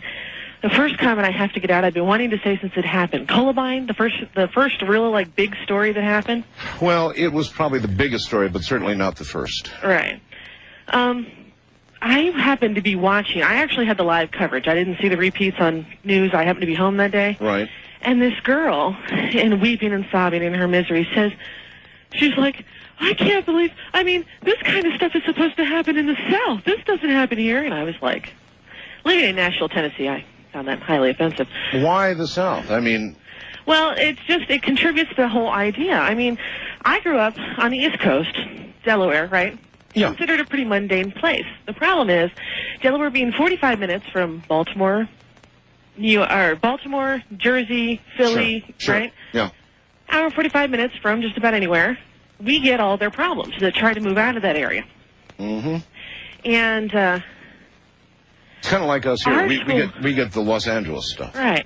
The year after I graduated, they had security systems to scan you for weapons and stuff coming into a school, because they weren't going to play that game of, oh, it doesn't happen here. Mm-hmm. And the fact that when I think about how many kids so far in the media in the last year have gone into a school with weapons, it's like, folks, grow up, get some protection, take care of yourself. Well, what were you like when you were that age? I was a gang member. You were a gang member? Yes. A gang member? Yes. In Delaware? Yes. I was actually a member of the largest white gang, and we were partners with the largest black gang in Delaware. Holy smokes. And as a matter of fact, you sounded so sweet. Thank you. I am, actually. Are you? But, just don't cross you, huh? Or well, yeah. But it comes down to, you get into, you have a group of friends. Yes. And then your group of friends expands, and then someone else's group of friends decides that they have a problem with that. And that's basically how it develops. At least in areas like that don't have long time, like Bloods and Crips, and we didn't have all that. It just, we were part of the first ones that happened there. And we actually have an FBI file where they investigated us for gun running. For gun running? Yeah. Were you running guns? Well. Don't want to say? I'm like, what's the statute of limitations on that? About 7 years, I think. Yeah, a little bit. A little bit. Not big enough that the FBI really needed to hunt us down, but. Just little guns? 9 millimeters. 9 handgun. Oh my God. Just a sweet little Delaware girl. Yeah. So, I understand, especially because I was a teen that when I was we're talking like 8th grade. Yes. I had a chemical imbalance that caused me mental distress. I was convinced the whole world was out to get me. So we're going to blame it on a chemical imbalance. No, wait. Yes. I went in, but when I hit puberty, okay? Yes.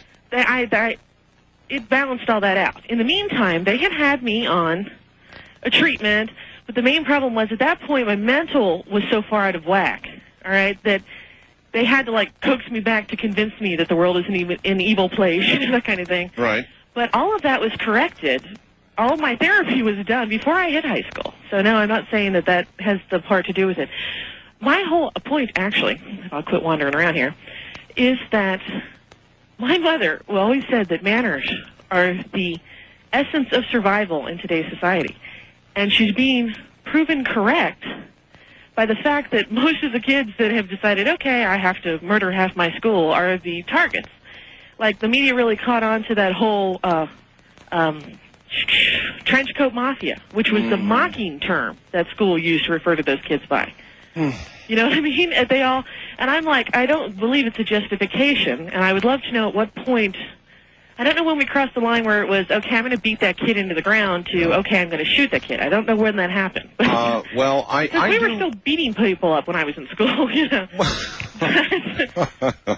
Well, see, you were part of the transition because when I was in school, there were a few fights, but we didn't beat people up. You know, we didn't target people and beat the hell out of so-and-so, right? Yeah, you were my apparently favorite doing tactic that. was you walked up, girls especially, right? Yes. You come up behind them, Yeah. and I'd come up to him like a buddy, right up next to him, slide my head up the back, Yeah. kick my foot in front, and trip them, and then smash their face to the floor. That was my favorite. That was my register move, but only if they earned it. See, you're like the missing link between back when times were good and today's go in and just start shooting while you're smiling. Right. You're the missing link, and I really appreciate your call, dear. I've got to run. She sounded so sweet, didn't she? On the international line, you're on the air. Hello. Yeah, hi, Art. Hello there. Yeah, hi, it's Gary here calling from England. England? Yes, I thought I'd phone up. You did ask for international callers. Oh, I absolutely did. What part of England are you in? I'm from Liverpool. Liverpool? Yeah, the Beatles, yeah. Yeah, it's usually harder to understand people who are calling from Liverpool because of their accents.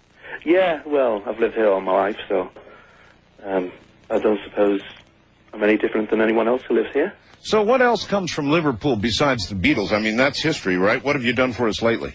Well, for Americans, I don't think you'll know very much, but there's soccer. You call it football. Oh, yes. Liverpool Football Club.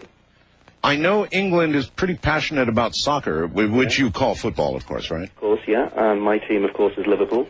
Why? Maybe you can answer a question for me. Yeah. When England plays Germany, yeah, too many times people get trampled, beaten up, and sometimes killed. And why is that? What is the psychology behind, you know, such? I mean, why is the feeling so bad between these two countries? I don't know. Do you think it's down to World War II for any possibility about that? Maybe. I think a lot of it's down to World War II because I know the England fans at these games chant songs from certain films, like the Dam Busters. They whistled the tune. Yeah, and that must annoy the Germans, obviously. Yeah, you may have a very good point there. I mean, it really is a miserable thing. I've watched some of the games. I was at World Cup, as a matter of fact. Yeah. And some of that was pretty nasty. Yeah. Well, I mean, it's turned the other way now. It used to be England. They had they called it the English disease, actually, all this hooliganism. But now it seems to be worse in Europe. Because my team, Liverpool, when they travelled abroad a couple of weeks ago, 14 of our supporters were stabbed by Italian fans. See, there you are. And none of theirs obviously were hurt. By Italians, huh? My call, though, Art, is about your newsletter, the After Dark newsletter. Do you get it there? No, I'll try to order it off the website, and it's only for Canadians and U.S. citizens, isn't it? They won't send it to England? Well, it doesn't give you the option. I'm personally outraged. I'll check into it for you. You know, when you... There is one... Listen, I'll check into that for you, but you've got to answer one more question for me. Here in America, we're hearing an awful lot about mad cow disease there. Yeah. And how big a deal is it in England right now? I mean, how scared are people of eating beef now? Not as much as they used to be about 3-4 years ago, when they first admitted humans can contract the disease. The last Conservative government used to say there's no chance a human can contract the disease off cattle, but it's obviously not true. People have died of it already. Yeah. And basically, people were scared about 3 or 4 years ago and they stopped eating it, but I'm afraid they're eating it again. So it wouldn't bother you one bit to go down and have a hamburger?